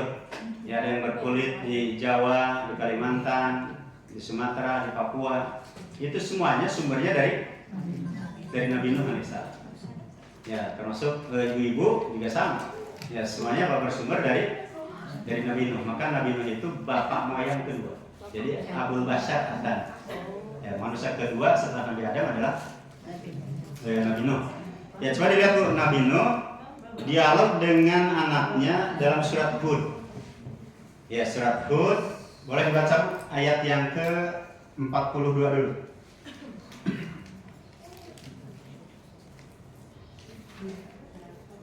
Dan kapal itu berlayar membawa mereka ke dalam gelombang laksana gunung-gunung. Dan Nuh memanggil anaknya ketika dia anak itu berada di tempat yang jauh terpencil. Wahai anakku, naiklah ke kapal bersama kami dan janganlah engkau bersama orang-orang kafir. Yeah. Jadi wahiyata jribihim fi mawjin kal jibal. Wa nada Nuhun ibnahu ya bunayyar kam ma'an. Walaupun tulisannya ya bunayyar kam. Ya, tapi dibacanya apa? Ya bunayyar kam ma'an. Wala takum ma'al kafirin. Dan ingatlah, ya jadi ketika kemudian lautan itu kemudian apa? Ya terjadi banjir, tsunami, ya dan ombaknya Ibu, coba lihat, ombaknya yang ada dalam tsunami zaman Nabi Nuh itu nggak tanggung-tanggung, segede-gede gunung. Coba kita paling rendah yang dekat dengan Bekasi, gunung yang paling dekat gunung mana? Nah di Bogor. Ada Gunung Salak, Gunung Gede, geser sedikit ke daerah Majalengka, Cirebon, Kuningan, ada Gunung Ciremai. Ya, Ciremai atau Ciremai. Saya pernah naik sampai puncaknya bukan Ciremai. Nah, jadi Ibu sekalian, ayat menggambarkan Bu, ombaknya itu segede gunung. Sekarang tsunami di Rusia berapa meter? 4 atau 5 meter. Ya, nyampe ke Jepang sekitar 30 cm. Zaman Nabi Nuh itu segede-gede gunung ombaknya. Ya, jadi luar biasa. Maka dahsyatnya tsunami zaman Nabi Nuh dalam ayat yang tadi Bu, yang pertama ombaknya segede-gede gunung. Ini dahsyatnya pemandangan banjir bandang zaman Nabi Nuh, dan yang dirasakan oleh Nabi Nuh yang pertama Bu, ombaknya segede-gede gunung. Yang kedua, Nabi Nuh melihat anaknya di hadapan matanya digulung oleh ombak yang segede gunung itu. Bayangkan Ibu, seorang ayah, orang tua melihat anaknya celaka di hadapannya. Apa yang terjadi? Hatinya gimana? Saya yakin Bu ya, sejahat-jahatnya anak, sedurhaka-durhakanya anak, ketika anak itu celaka, anak itu menderita, anak itu susah, hati ibu gimana? Tetap. Ya bahkan ada ungkapan sejahat-jahatnya anak, orang tua pasti membela anaknya, karena itu darah daging. Itu yang terjadi dengan Nabi Nuh alaihissalam. Ya, jadi ketika di hadapannya anaknya sudah diombang-ambing dengan ombak yang dahsyat, maka apa? Coba si ayah manggil anaknya yang jahat, si ayah manggil anaknya yang durhaka, panggilannya apa mesti? Ya bunaya. Tetap Nabi Nuh manggil anaknya dengan wahai anakku yang tercinta, wahai anakku yang tersayang, wahai anakku yang terkasih. Nah jadi Ibu, inilah bedanya Nabi Nuh dengan Nabi Ibrahim. Kalau Nabi Ibrahim yang jahat, yang durhaka adalah bapaknya. Kalau Nabi Nuh yang durhaka, yang jahat adalah anaknya. Yang ngeyel itu anaknya. Kalau Nabi Ibrahim bapaknya yang ngeyel. Sama bapak mana? Nah, jadi ada perbedaan. Ya. Kemudian apa? Ada kesamaan. Kesamaannya keduanya sama-sama ingin menyelamatkan. Ya, Nabi Ibrahim ingin menyelamatkan bapak. Yang kemudian Nabi Nuh ingin menyelamatkan anak. Perbedaan berikutnya apa? Perbedaannya adalah Nabi Nuh ingin menyelamatkan anaknya di waktu dan tempat yang sangat kritis. Enggak ada lagi waktu. Enggak ada lagi waktu. Ya, karena memang apa? Ini penentuan. Kalau ikut gabung dengan kapal Nabi Nuh selamat. Tapi kalau tidak, binasa. Ya, beda dengan ayahnya Nabi Ibrahim. Waktu masih panjang. Ya, artinya bukan di waktu yang kritis. Nah, maka inilah yang terjadi sekalian. Ya, sehingga pada dahsyatnya peristiwa tsunami zaman Nabi Nuh, ya ombaknya, gelombangnya begitu dahsyat, segede-gede gunung. Yang kemudian di hadapan Nabi Nuh adalah anaknya. Kemudian si anaknya ketika ditanyakan, dikatakan, ya bunayya kama ana wala takum ma'al kafirin. Wahai anakku yang tercinta, gabunglah dengan kapal kami. Dan jangan bersama dengan orang kafir. Ingat ya, ayat tidak mengatakan wala takun minal kafirin. Nabi Nuh tidak mengatakan wahai Kan'an, janganlah kamu menjadi orang kafir. Tapi apa? Jangan bersama dengan orang kafir. Ini menentukan ibu keberpihakan. Kalau kita berpihak misalnya, ada orang Indonesia berpihak pada Israel, dan ada orang Indonesia berpihak pada Palestina. Yang benar yang mana? Ya, yang benar yang bersama dengan Palestina. Ya, ini telah dicontohkan. Maka Nabi Nuh itu ingin mengatakan, anakku, udahlah, kamu jangan bersama orang kafir. Ya, jangan gabung dengan orang kafir. Kan bagaimanapun kamu akan terpengaruhi oleh orang kafir. Jadi ada harapan dari Nabi Nuh. Ya, Nabi Nuh tidak mengatakan kamu jangan menjadi orang kafir. Wala takun minal kafir, enggak. Tapi apa? Wala takun ma'al kafir. Jangan bersama, artinya jangan bersama orang kafir. Ya, nah ini ada harapan dari Nabi Nuh agar anaknya berubah. Ternyata ayat yang ke-43 ini gimana? Qala sa'awi ila jabal ya'simuni minal. Wahai ayah enggak? Ya, tetap saya tidak mau. Dengan sombongnya si anak durhaka ini mengatakan apa? Aku akan berlindung di atas gunung. Dia lupa ombaknya saja segede gunung. Coba ibu, ombaknya segede gunung. Jadi dalam arti apa? Ombak itu segede gunung bisa melahap, ya bisa menelan gunung itu. Itu dahsyatnya tsunami zaman Nabi Nuh gitu. Ya, jadi ketika si anak mengatakan aku akan berlindung di atas gunung, itu otak yang cetak itu. Ya, ombaknya saja segede gunung. Coba dibaca lagi bu. Sawi jabal ya'simuni minal ma'. Qala la asima al-yawm min amrillah illa man rahim. Ya, Nabi Nuh mengatakan anakku hari ini tidak ada yang bisa selamat. Tidak ada yang bisa menyelamatkan kecuali Allah saja. Ya. Kemudian akhirat gimana? Ayat yang 43 akhirnya gimana ayatnya? Fahala bainahuma mawjun. Ya, fakana minal mughraqin. Akhirnya apa sudah? Ini Nabi Nuh, kemudian itu Kan'an, ya kemudian dia sombong akan berlindung di gunung, udah terhalang oleh ombak yang dahsyat seperti itu. Ya. Nah ibu, ada ini jadi selain dahsyatnya peristiwa itu, ada 3 keunikan di ayat yang 44-nya. Ya, kemudian apa? Waqila ya ardu blani ma'aki wa ya sama'u aqli'i wa ghilal ma'. Ya, boleh dibaca bu, nggak apa? Boleh, silakan dibaca terjemahnya. Dan dikatakan kepada bumi, wahai bumi, telanlah airmu dan wahai langit atau hujan berhentilah, dan air pun disurutkan, dan keringat pun diselesaikan, dan kapal itu pun berlabuh di atas gunung Judis, dan dikatakan binasalah orang-orang zalim. Nah, ibu, ini menggambarkan keunikan peristiwa tsunami zaman Nabi Nuh. Jadi ada peristiwa dahsyatnya ayat yang ke-42 43. Itu dahsyatnya. Tapi uniknya, satu Allah katakan kepada bumi. Bumi telan lagi air. Ini Bu, Wisma Asri daerah suka banjir bu? Banjir. Ketika banjir, surutnya gimana bu? Ada jarak ya? Ada jarak. Nah, kalau dalam peristiwa Nabi Nuh ini uniknya nih Bu. Satu, Allah perintahkan kepada bumi telan lagi airnya. Ketika Allah yang perintahkan Bu, kun fayakun. Ketika sudah Allah katakan itu langsung kering. Di Wisma Atlet kalau banjir langsung kering nggak Bu? Proses. Nah, proses. Ya, bahkan saya sempat sebulan yang lalu khutbah di salah satu daerah. Ada pernah dengar Bu, ada pondok Gede Permen. Daerah pondok Gede Permen.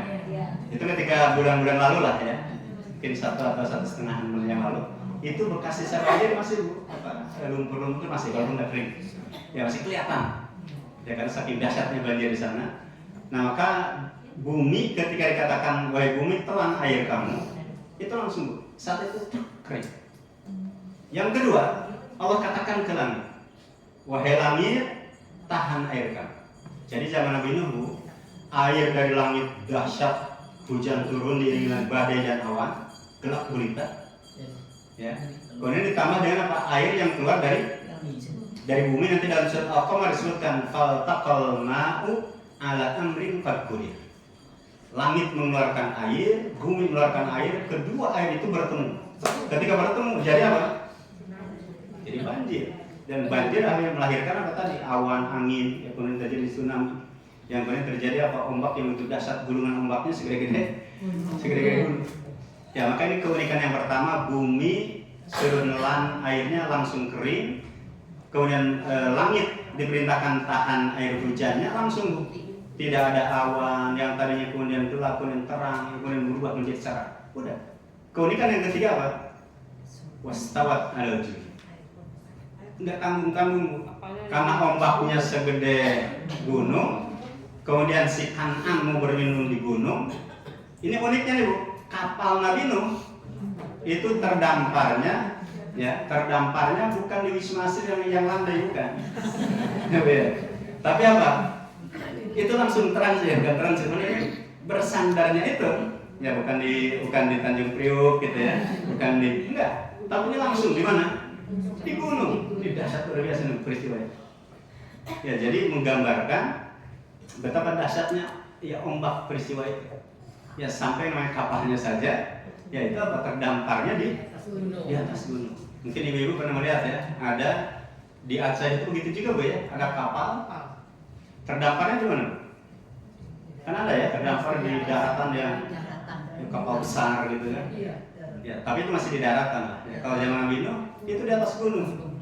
Ya gunungnya namanya Judi. Ya, bukan judi rumah irama, bukan. Ya, al-judi. Ya, al-judi itu kalau Imam Tabari mengatakan di daerah masuk ke wilayah Mosul. Mosul itu di Irak. Tapi kalau saya lihat lagi di sebagian literatur itu sekarang hari ini masuk ke wilayah Turki. Ya, wilayah Turki, perbatasan Turki, Irak dan Suriah. Ya, Allah alam. Ya, saya belum kalau ke Suriah belum, Irak belum. Ya, kalau ke Turki pernah. Ya, tapi ke daerah itu. Nah, alhamdulillah sekalian yang dimuliakan Allah Subhanahu wa taala, maka yang bisa kita ambil pelajaran adalah dialognya siapa? Nabi Nuh ya alaihissalam, dan meskipun kemudian anak itu durhaka, tetap Nabi Nuh alaihissalam memanggil anaknya juga pada yang panggilan ya penuh yang kasih sayang. Baik, kemudian Ibu sekalian, jamaah yang dimuliakan Allah Subhanahu wa taala, materi kita sampai jam berapa? 11 ya. Baik, sedikit lagi. Baik, kalau gitu kita ambil yang tadi sudah kita sebutkan, surat Yusuf ayat yang ke-4 dan 5. Ya, jadi Ibu, dialog orang tua dan anak itu ada Nabi Nuh dan anaknya, Nabi Ibrahim dengan ayahnya, Nabi Ibrahim dengan anak cucunya. Ya, nanti di Lukas surat ada surat Al-Baqarah ya, 133 134. Ya, terkait dengan dialog Nabi Ibrahim dengan anak cucunya. Dialog dengan anak cucu itu semuanya Bu. Ya, ada Nabi Ismailnya, ada Nabi Ishaknya, ada Nabi ya dari Ibrahim lahir Nabi Ishak. Dari Nabi Ishak lahir Nabi Yakub. Dari Nabi Yakub lahir Nabi Yusuf, terus sampai Nabi Isa. Nah, maka dalam ayat disebutkan dialognya Nabi Ibrahim dengan anak cucunya. Demikian juga dengan apa? Dialog Nabi Ibrahim dengan Nabi Ismail. Nanti buka surat As-Saffat ya, As-Saffat 103-an lah. Ya, dengan Nabi Ismail terkait apa? Mau disembelih. Ibu yang paling banyak dialog dalam Al-Quran adalah Nabi Yakub dengan anak-anaknya. Nanti buka Bu ya, surat Yusuf itu. Surat Yusuf itu isinya dialog. Isinya dialog. Ya, dialog Nabi Yusuf dengan ayahnya. Dialog Nabi Yakub dengan anak-anaknya selain Nabi Yusuf. Ya, kemudian dialognya Nabi Yusuf dengan saudara-saudaranya. Dialog kemudian kafilah ya dengan Al-Aziz. Dialog antara Al-Aziz dengan istrinya. Semua dialog. Ya, ini Nabi sekalian. Terkait dengan tadi sudah dibaca Bu ya, sudah dibaca surat Yusuf ayat 4 dan 5. Nabi Yusuf berkata, "Wahai ayahku yang tercinta, aku mimpi." Di mana mimpi itu ada 11 bintang, matahari dan bulan semuanya sujud. 11 bintang itu siapa Bu? Ya, saudara-saudara. Kemudian matahari adalah Nabi Yakub, ayahnya. Kemudian tadi matahari ya, bulan ibunya. Jadi ayah dan ibu serta saudara Yusuf semuanya hormat kepada Nabi Yusuf. Semuanya sujud. Ya, ini sebagai sanggahan kepada sebagian kalangan yang menyatakan ibu Nabi Yusuf itu sudah meninggal duluan. Nah, ini clear. Ya, karena nanti di akhir-akhir ayat itu ya terkait dengan Nabi Yusuf sudah menjadi orang besar, dipanggillah saudaranya, dipanggillah ayahnya, dipanggillah ibunya, kemudian apa? Mereka sujud. Ya, kemudian dipeluklah ya. Jadi Nabi Yusuf meluk ayahnya, Nabi Yusuf kemudian meluk ibunya. Yang kemudian Nabi Yusuf mengatakan udkhulu Misra insyaallah aminin. Ya, masuklah kalian semua ke Mesir, insyaallah akan menjadi aman. Ya, karena mereka Nabi Yakub itu kan dari Palestina. Ya, dari Palestina, kemudian apa? Hijrah ke atau Nabi Yusuf ada di Mesir. Nah, Bapak Ibu sekalian, terkait dengan kisah Nabi Yusuf dengan Nabi Yakub itu ada pelajaran penting. Yang pertama, anak manggil orang tua dan panggilan yang baik. Sebagaimana Nabi Yusuf mengatakan, ya abati. Ya, inni ra'aitu ahada asyara kaukaba dan seterusnya. Yang kedua, orang tua manggil anaknya juga hendaknya dengan panggilan yang baik juga. Ayat yang kelimanya, ya bunayya la taqsus ru'yaka ala ikhwatika fayaqidu laka kaidan dan seterusnya. Ya, maka karena si anak manggil dengan ya abati, Pak ayahku yang tercinta, maka si anak dengan manggil begitu akhirnya si bapak pun manggil dengan panggilan yang baik. Kemudian yang pelajaran berapa nih? Yang ketiga adalah hendaknya seseorang bermusyawarah dengan orang yang paham. Ya, Nabi Yusuf itu kenapa bermusyawarah dengan bapaknya? Kan bapaknya paham. Apalagi bapaknya seorang nabi. Jadi Ibu, Nabi Yakub itu nama lainnya siapa? Coba nama lain Nabi Yakub siapa? Israel. Nah, nama lainnya adalah Israel. Ya, Israel atau Israel gitu ya. Israel. Jadi ada namanya Bani Israel. Berarti apa? Bani itu anak keturunan. Anak keturunan Israel. Maksudnya adalah apa? Anak keturunan Nabi Yakub. Jadi Rasul pertama Rasul pertama untuk Bani Israel adalah siapa? Nabi Yakub. Nabi Yakub itu Rasul yang Allah utus untuk keluarganya. Maka keluarganya disebut Bani Israel karena keturunan daripada Israel. Jadi kalau Nabi Yakub adalah Rasul pertama untuk Bani Israel, berarti Nabi Yusuf apa? Nabi Yusuf adalah Rasul pertama dari Bani Israel. Ya, artinya apa? Rasul pertama dari anak Yakub. Nabi Yakub. Ibu dilihat, kalau Nabi Yusuf baik, si Bunyamin saudara Nabi Yusuf baik. Yang jahat siapa? Anak-anaknya tadi. Artinya apa? Bani Israel itu, anak-anak Nabi Yakub itu apa? Digambarkan dalam surat Yusuf suka bohong, khianat. Ya, kemudian bohong itu banyak tuh. Ya, misal ayah izinkan kami bawa Yusuf ya untuk main. Ya, biarkan dia main-main. Yang kemudian apa? Ternyata tujuannya bukan main, dia buat makar. Ya, buat tipu daya. Udah, yang penting kita keluarkan dulu Yusuf dari rumah. Ya, ternyata apa? Ada yang usulkan dibunuh, yang lain mengatakan udah dibuang aja ke sumur. Akhirnya apa? Ketika sudah dibuang ke sumur, pulang sambil bawa apa, Bu? Bawa pakaian Yusuf yang palsu. Ya, dilumuri dengan darah palsu. Sampai Nabi Yakub disebutkan dalam riwayatnya, kok bisa ya? Yusuf dimakan serigala, bajunya masih utuh. Ini kayaknya serigalanya mental domba ini. karena memang darahnya darah domba. Ya, jadi kalau gamis Yusuf yang palsu, bajunya palsu, darahnya darah palsu, yang kemudian dibilangnya meninggal dimakan serigala padahal cemplungkan ke sumur. Oh, pokoknya banyak. Nah, ibu jangan kaget. Kalau ibu bicara Yahudi hari ini, lihatlah nenek moyang.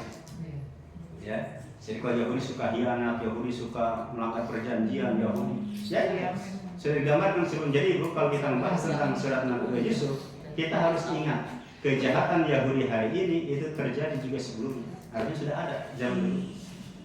Ya.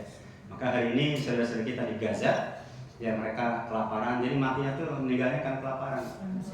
Ya, bayi-bayinya, anak-anaknya, kemudian orang tua, bagaimana kemudian untuk mendapatkan gandum harus antri panjang, bahkan ditembaki dan seterusnya. Ya, maka ya kita berharap dan kita mendoakan, ya mudah-mudahan saudara kita di Gaza, di tepi barat, ya, Palestina secara umum, kemudian berikan kesabaran, kemenangan Allah Subhanahu Wa Taala. Nah, ibu sekalian, jadi tadi terkait dengan Nabi Yusuf dan Nabi Yakub berdialog, bermusyawarah dengan apa? Ada yang dialog antara anak dan ayah. Kemudian terkait dengan pentingnya bermusyawarah dengan orang yang paham. Yang pelajaran yang lainnya, Bu, jangan ceritakan nikmat kepada orang yang hasad kepada kita. Ya, jadi ketika Allah mengatakan fabi nikmati rabbika fahaddits, dan atas nikmat Allah itu kamu ceritakan, tapi dibatasi. Ceritanya ke siapa? Ya, kalau orangnya hasad, orang hasad itu, Bu, ya suka kalau kita misal apa? Sakit, suka kalau kita mati, suka kalau kita celaka, suka kalau kita apa lagi? Pokoknya yang buruk-buruk menimpa kita itu suka. Maka jangan ceritakan kesuksesan kepada orang. Ya, karena kalau kita ceritakan kesuksesannya, yang tadinya dia panas dingin malam itu semakin panas dingin lagi itu. Ya, semakin panas. Maka apa? Ceritakan nikmat dan keberhasilan itu kepada orang yang mensupport kita, yang mendukung kita. Ya, maka pelajaran dalam kisah Nabi Yakub, kan Nabi Yakub kan gitu, dalam ayat yang kelima ini. Wahai anakku yang tercinta, jangan ceritakan mimpi kamu kepada saudara-saudara kamu. Karena kalau tahu, ya bayangkan, Bu, 11 saudaranya akan sujud, akan hormat. Jangan kan saudaranya, ayah ibunya akan hormat. Ya, maka apa? Gara-gara mimpi itu, gara-gara ya, walaupun nanti diperbaiki bak redaksinya, gara-gara mimpi itu Nabi Yakub akhirnya tahu Yusuf akan jadi nabi. Gara-gara mimpi itu Nabi Yakub tahu kalau anaknya Yusuf akan menjadi orang besar di Mesir. Gara-gara mimpi itu, kemudian apa? Nabi Yakub harus memberikan perhatian yang lebih kepada Nabi Yusuf dibandingkan dengan yang lainnya. Kan yang lainnya nggak paham. Kok bisa nih bapak saya? Ini aneh nih kok, Yusuf ini kok ditahan terus. Kalau kita ngajak main harus izin dulu. Jadi Nabi Yusuf tuh nggak boleh sembarangan main, nggak boleh sembarangan keluar. Betul-betul setelah mimpi itu, betul-betul ayahnya protek, ya menjaga betul. Dan itulah yang kemudian menjadi tanda tanya besar. Saudara-saudaranya, kok bisa ya bapak kita ini pilih kasih? Kok bisa bapak kita ini apa? Kok memberikan perlakuan lebih kepada Yusuf? Kalau kita mau main ya terserah gitu ya, nggak dihalang-halangi. Udah mau main pagi pulang sore istilah gitu. Tapi kalau Nabi Yusuf, oh betul itu. Ya sampai saudaranya ngajak main Nabi Yusuf harus izin dulu ke siapa? Kepada ayahnya. Ya sampai dikatakan apa? La ta'manna ya ala Yusuf.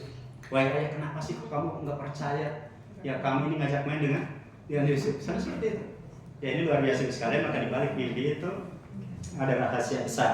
Ya, ada rahasia besar terkait dengan sekaligus menjawab kenapa Nabi Yusuf kemudian apa begitu diperlakukan istimewa oleh Nabi Yakub, dan itulah sebabnya kenapa kemudian kakak-kakaknya hasad iri kepada Nabi Yusuf alaihissalam. Yang terakhir sekalian, ya ayat itu menjelaskan tentang bahaya hasad. Ya, bahaya hasad. Tapi ingat, dalam surat Ali Imran dikatakan intasbiru wa intasbiru wa tattaqu la yadurukum kaiduhum syai'an. Ya, jika kalian bersabar dan bertakwa, maka tipu daya mereka tidak akan bisa membahayakan kamu sedikit pun. Maka seorang tabi'in bernama Romi bin Anas mengatakan, ya, karena dia ditanya, ya wahai Syekh, ini saya punya tetangga, punya orang, dia hasad kepada saya. Terus solusinya apa? Maka Romi bin Anas mengatakan, wahai saudaraku, tidak ada cara dalam menghadapi orang yang hasad kecuali dua. sabar dan apa? Takwa. Sabar dan takwa. Sabar dan takwa. Maka kalau itu dua yang dimiliki, maka fa innal hasada la yadur. Ya, bahwasanya hasad itu tidak akan membahayakan sedikit pun. Dan orang yang dihasadi tidak akan celaka selamanya selama apa? Dia bersabar. Akhirnya apa? Orang yang bersabar itu pada akhirnya akan berujung ya kepada kemenangan, yang kemudian demikian juga orang yang hasad akan berujung kepada kehancuran. Ya, jadi hasad itu bisa menghilangkan kesalahan sama dengan apa? Api membakar kayu bakar. Ini gambar tentang bahaya sebenarnya yang hasad. Tetapi yang sabar Bu lihat. Coba kita lihat Nabi Yakub. Nabi Yakub ini Bu, penderitaannya dahsyat luar biasa. Nabi Yakub Yusuf itu. Yang pertama apa? Kehilangan Nabi Yusuf. Orang yang dijaga, yang betul-betul dilindungi oleh Nabi Yakub hilang. Sampai gara-gara hilang Nabi Yusuf, apa yang terjadi Bu? Matanya sampai buta. Itu dahsyat luar biasa. Setelah hilang Nabi Yusuf, saudara-saudara datang lagi di fase berikutnya, Pak, minta izin Bunyamin ikut kita. Ya, Nabi Yakub gimana? Percaya nggak Bu? Nggak percaya. Saat takut dan jangan kamu akan melakukan apa? Nabi Yusuf. Ternyata benar Bu, ada yang dikhawatirkan bapaknya. Nabi Bunyamin hilang juga. Ya, jadi ketika mereka datang, nggak bawa Bunyamin. Kemudian dikatakan apa? Bahwasanya anak bapak nyolong, ditahan dia, hilang tuh. Jadi udah luar biasa. Hilang Nabi Yusuf, hilang juga ya Pak. Bunyamin. Berikutnya apa Bu? Kesabaran Nabi Yakub dengan hilangnya Yusuf, hilangnya Bunyamin. Kemudian apa? Jahatnya anaknya ini. Anaknya bikin susah. Ya bahasanya bikin susah. Sampai kemudian apa? Si anak memerangi ayahnya terus. Ya. Nah ini sampai kemudian apa? Baru sembuh. Ya ketika berikutnya apa? Di bawah gamis Nabi Yusuf suruh dilemparkan ke matanya, ke mukanya. Akhirnya apa? Fartat dan basiro. Akhirnya yang tadi tidak bisa melihat, kemudian kembali bisa melihat. Jadi apa yang dilakukan oleh Nabi Yakub Bu? Sabar. Nabi Yakub mengatakan itu, ketika Yusuf hilang, ya bal sawwarat lakum amra fasabrun jamil. Wallahu musta'an amma tasifu. Nabi Yakub mengatakan fasabrun jamil. Menghadapi yang susah-susah begitu Bu, udah kesabaran ya baik. Ketika Bunyamin hilang, keluar juga kata-kata itu. Ya, sawwarakum amra fasabrun jamil. Jadi hilang, pokoknya gitu Bu. Pokoknya kalau ada yang kehilangan, kita diuji dengan kehilangan sudah. Tidak sabar kecuali apa? Bersabar. Jadi kesabaran yang baik itu yang pertama ada kesabaran yang di dalam tidak ada unsur mengeluh. Yang kedua, kesabaran yang dalamnya ada unsur menerima takdir Allah. Yang ketiga, yang sudah sabar di situ adalah harus terpenuhi rukun sabar Bu. Itu apa? Ikhlas karena Allah. Kemudian minta bantuan agar disebarkan oleh Allah. Yang ketiga apa? Kita bersabar, senantiasa berada di atas apa yang telah digariskan oleh Allah Subhanahu wa Ta'ala. Barangkali Ibu sekalian ini yang bisa kita ambil. Ya walaupun materi dari saya kirim ke Ibu Bulan. Ya, ada poin penting lainnya yaitu terkait dengan pentingnya kehadiran orang tua. Ya, karena dialog tadi itu semuanya melibatkan orang tua, maka hendaknya anak dalam tumbuh berkembangnya hendaknya apa? Senantiasa dihadirkan dan senantiasa bersama dengan orang tuanya baik ayah maupun ibu. Ya, sehingga ayat-ayat yang tadi kita bahas ini merupakan solusi atas krisis fatherless. Ya, fatherless itu anak yang tumbuh dan kembang tanpa kehadiran ayah. Ya, atau juga dengan motherlessnya. Ya, anak yang tumbuh dan berkembang tanpa kehadiran apa? Ibu. Ya, bisa jadi ibunya meninggal, bapaknya meninggal. Bisa jadi ibunya ada, bapaknya ada tapi cerai. Ya, si anak ikut salah satu sehingga apa? Perkembangan emosionalnya, kemudian spiritual itu tidak seimbang. Ya, atau bisa jadi kedua-duanya ada. Ayah ibunya ada, tapi si ibu sibuk, kemudian si ayah juga sibuk. Akhirnya apa? Si anak hidup bersama dan mohon maaf nih, bersama dengan pembantu. Ya, sehingga yang terjadi si anak ketika tumbuh itu dia nyaman kemana-mana dengan pembantunya. Ya, itu terjadi. Ya, kalau dengan ibunya diam di sana, dengan ayahnya diam. Sampai si ibunya sempat ada seorang ibu datang, ya ngobrol dengan saya. Kemudian mengajukan anaknya, kenapa anak saya? Ya kalau kenapa dia lebih nyaman berjalan dengan pembantunya daripada saya. Itu keluhan seorang ibu. Ya karena apa sih ibu tadi? Ya maka seorang penyair mengatakan fatherless atau motherless itu adalah lahu ummun takhallat wa lahu abun kana masghula. Punya ibu tapi lepas tangan dan punya ayah tapi ayahnya apa sibuk dengan dunia. Demikian barangkali ibu sekalian yang kita bahas, dan jika ada yang ingin ditanyakan masih ada sekitar 20 menit. Karena kalau tidak salah kita sampai jam 11. Silakan. Assalamualaikum warahmatullahi wabarakatuh. Waalaikumsalam. Berkaitan dengan Palestina sekarang ya Ustaz ya,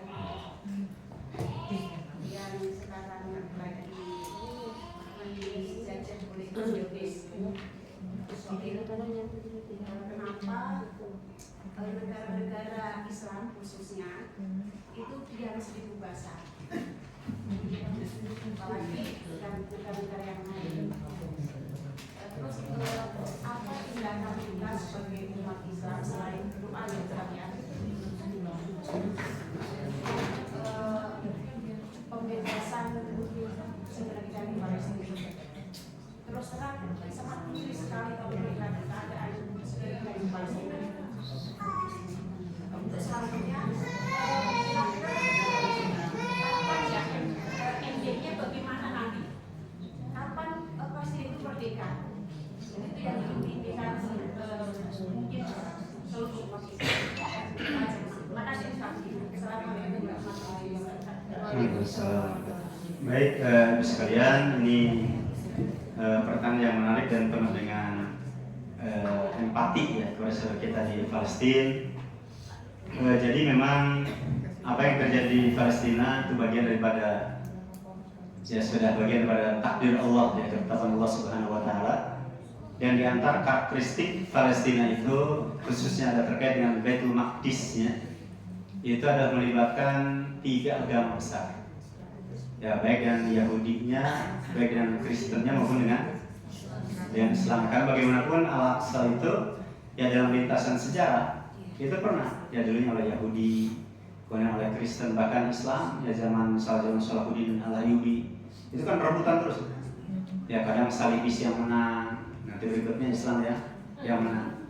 Nah itu yang pertama. Yang kedua ada terkait dengan Al-Aqsa itu ya bagian daripada tanda-tanda akhir zaman. Ya bagian daripada tanda-tanda akhir zaman terkait dengan penaklukan ya Al-Quds. Ya dan sejarah akan berulang kalau zaman dulu zaman Umar bin Khattab kunci diserahkan tapi kemudian terus berputar. Nah kemudian terkait dengan kapan ya Al-Quds itu akan merdeka, ya Allah alam. Ya Allah alam. Selama kemudian orang Islamnya seperti yang disampaikan itu pada bungkam, pada diam. Ya tidak dipungkiri ibu sekalian.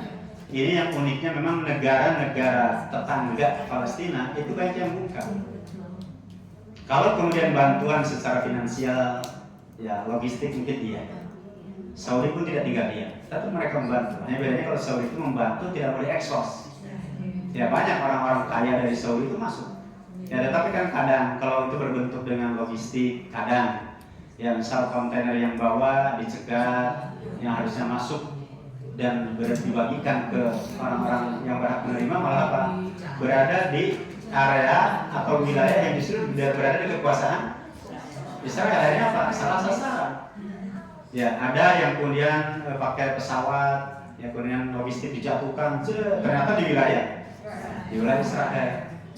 Ya maka ini luar biasa. Oleh sebab itu ya dunia hari ini ya sedang protes, termasuk di Barat juga sedang negara-negara Barat juga sedang protes di atas sikap Mesir.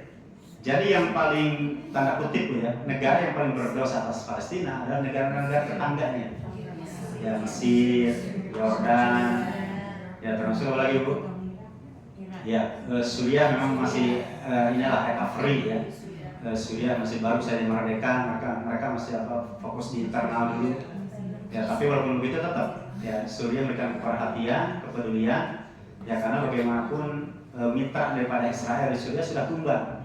Ya orang-orang Syiah itu kan mitranya dan koalisinya orang-orang Israel. Jadi Suriah sekarang sedang digoncang, ya digoncang agar kemudian tidak stabil.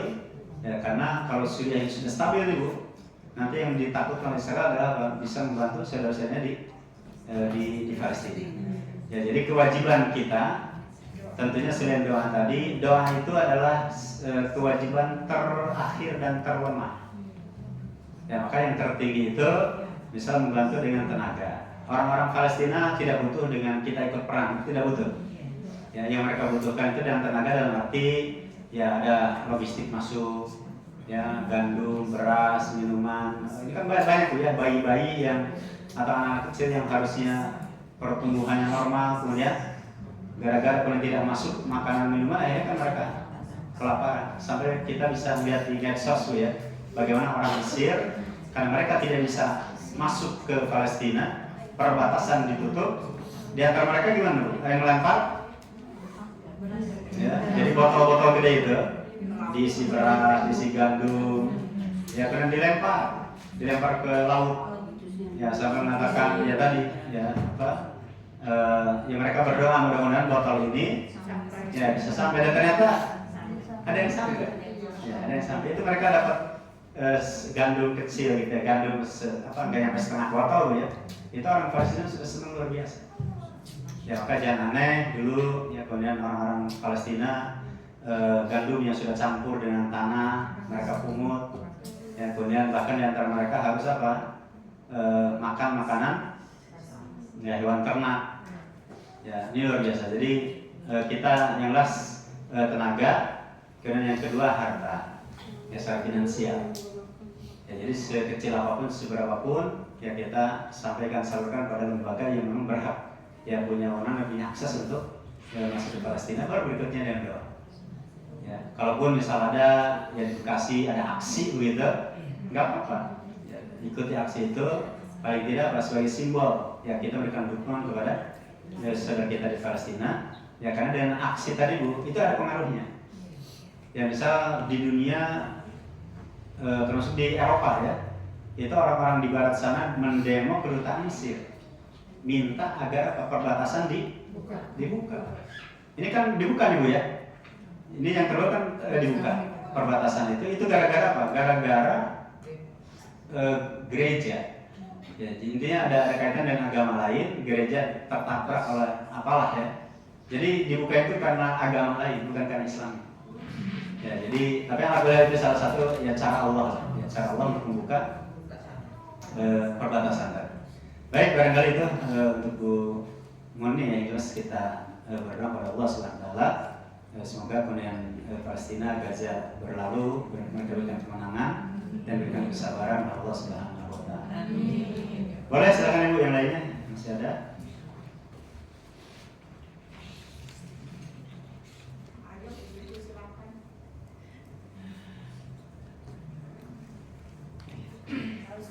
Boleh silakan. Mau terkait materi atau ada hal lain silakan. Materi sih mengenai anak-anaknya Nabi Yakub, saudara-saudaranya Yusuf. Bahwa ya attitude anak-anak itu kan berhubungan dengan bagaimana cara orang tua mendidiknya. Padahal kan Nabi Yakub seorang nabi, tapi kenapa anak-anak itu seperti tadi di kisah-kisah yang selain Yusuf dan Binyamin keluar dari ini, maka bisa diartikan bahwa Nabi Yakub itu belum, mohon maaf ya, belum benar mendidik anak-anaknya atau mendidik.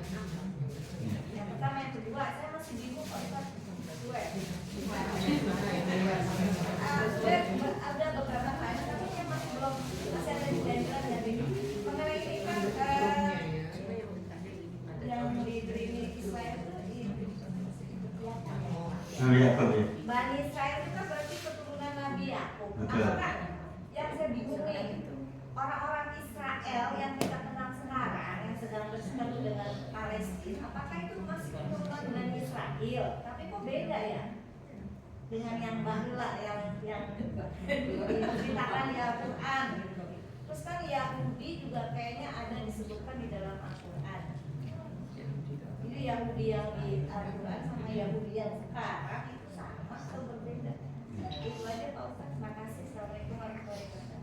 Aston.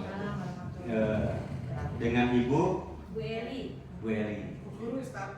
Ibu guru. Libur apa bolos nih Bu? Oh, Hadir di sini. Masya saya ini hari Kamis saya mengajar ya. Iya. Ini luar biasa kalau Ibu guru ya pertanyaannya tanda kutip ya agak sedikit nakal. Pertama terkait dengan Nabi Yakub. Ya, terkait dengan Nabi Yakub alaihissalam, kenapa anak-anaknya ya, dalam Al-Quran digambarkan dengan ya, mereka mengatakan kita akan menjaga Yusuf, wa inna nasihun, wa inna lahafidun, tapi justru dia ya malah meninggalkan Yusuf dan seterusnya. Nah kemudian apakah ini artinya adalah Nabi Yakub itu tidak berhasil dalam mendidik anak?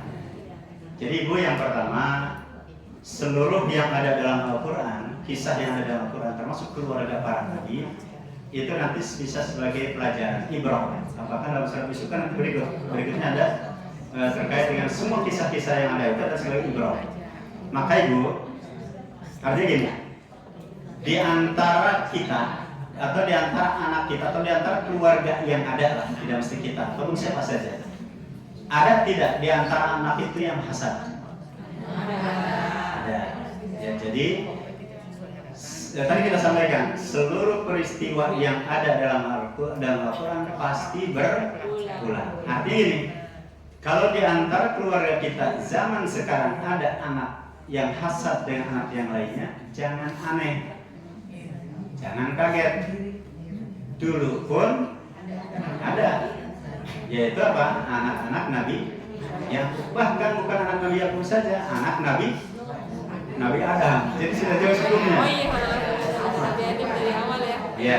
Nah, apakah kemudian kita mengatakan Nabi Adam tidak berhasil, Nabi Yakub tidak berhasil? Bukan itu. Tapi apa? Sebagai ibrah.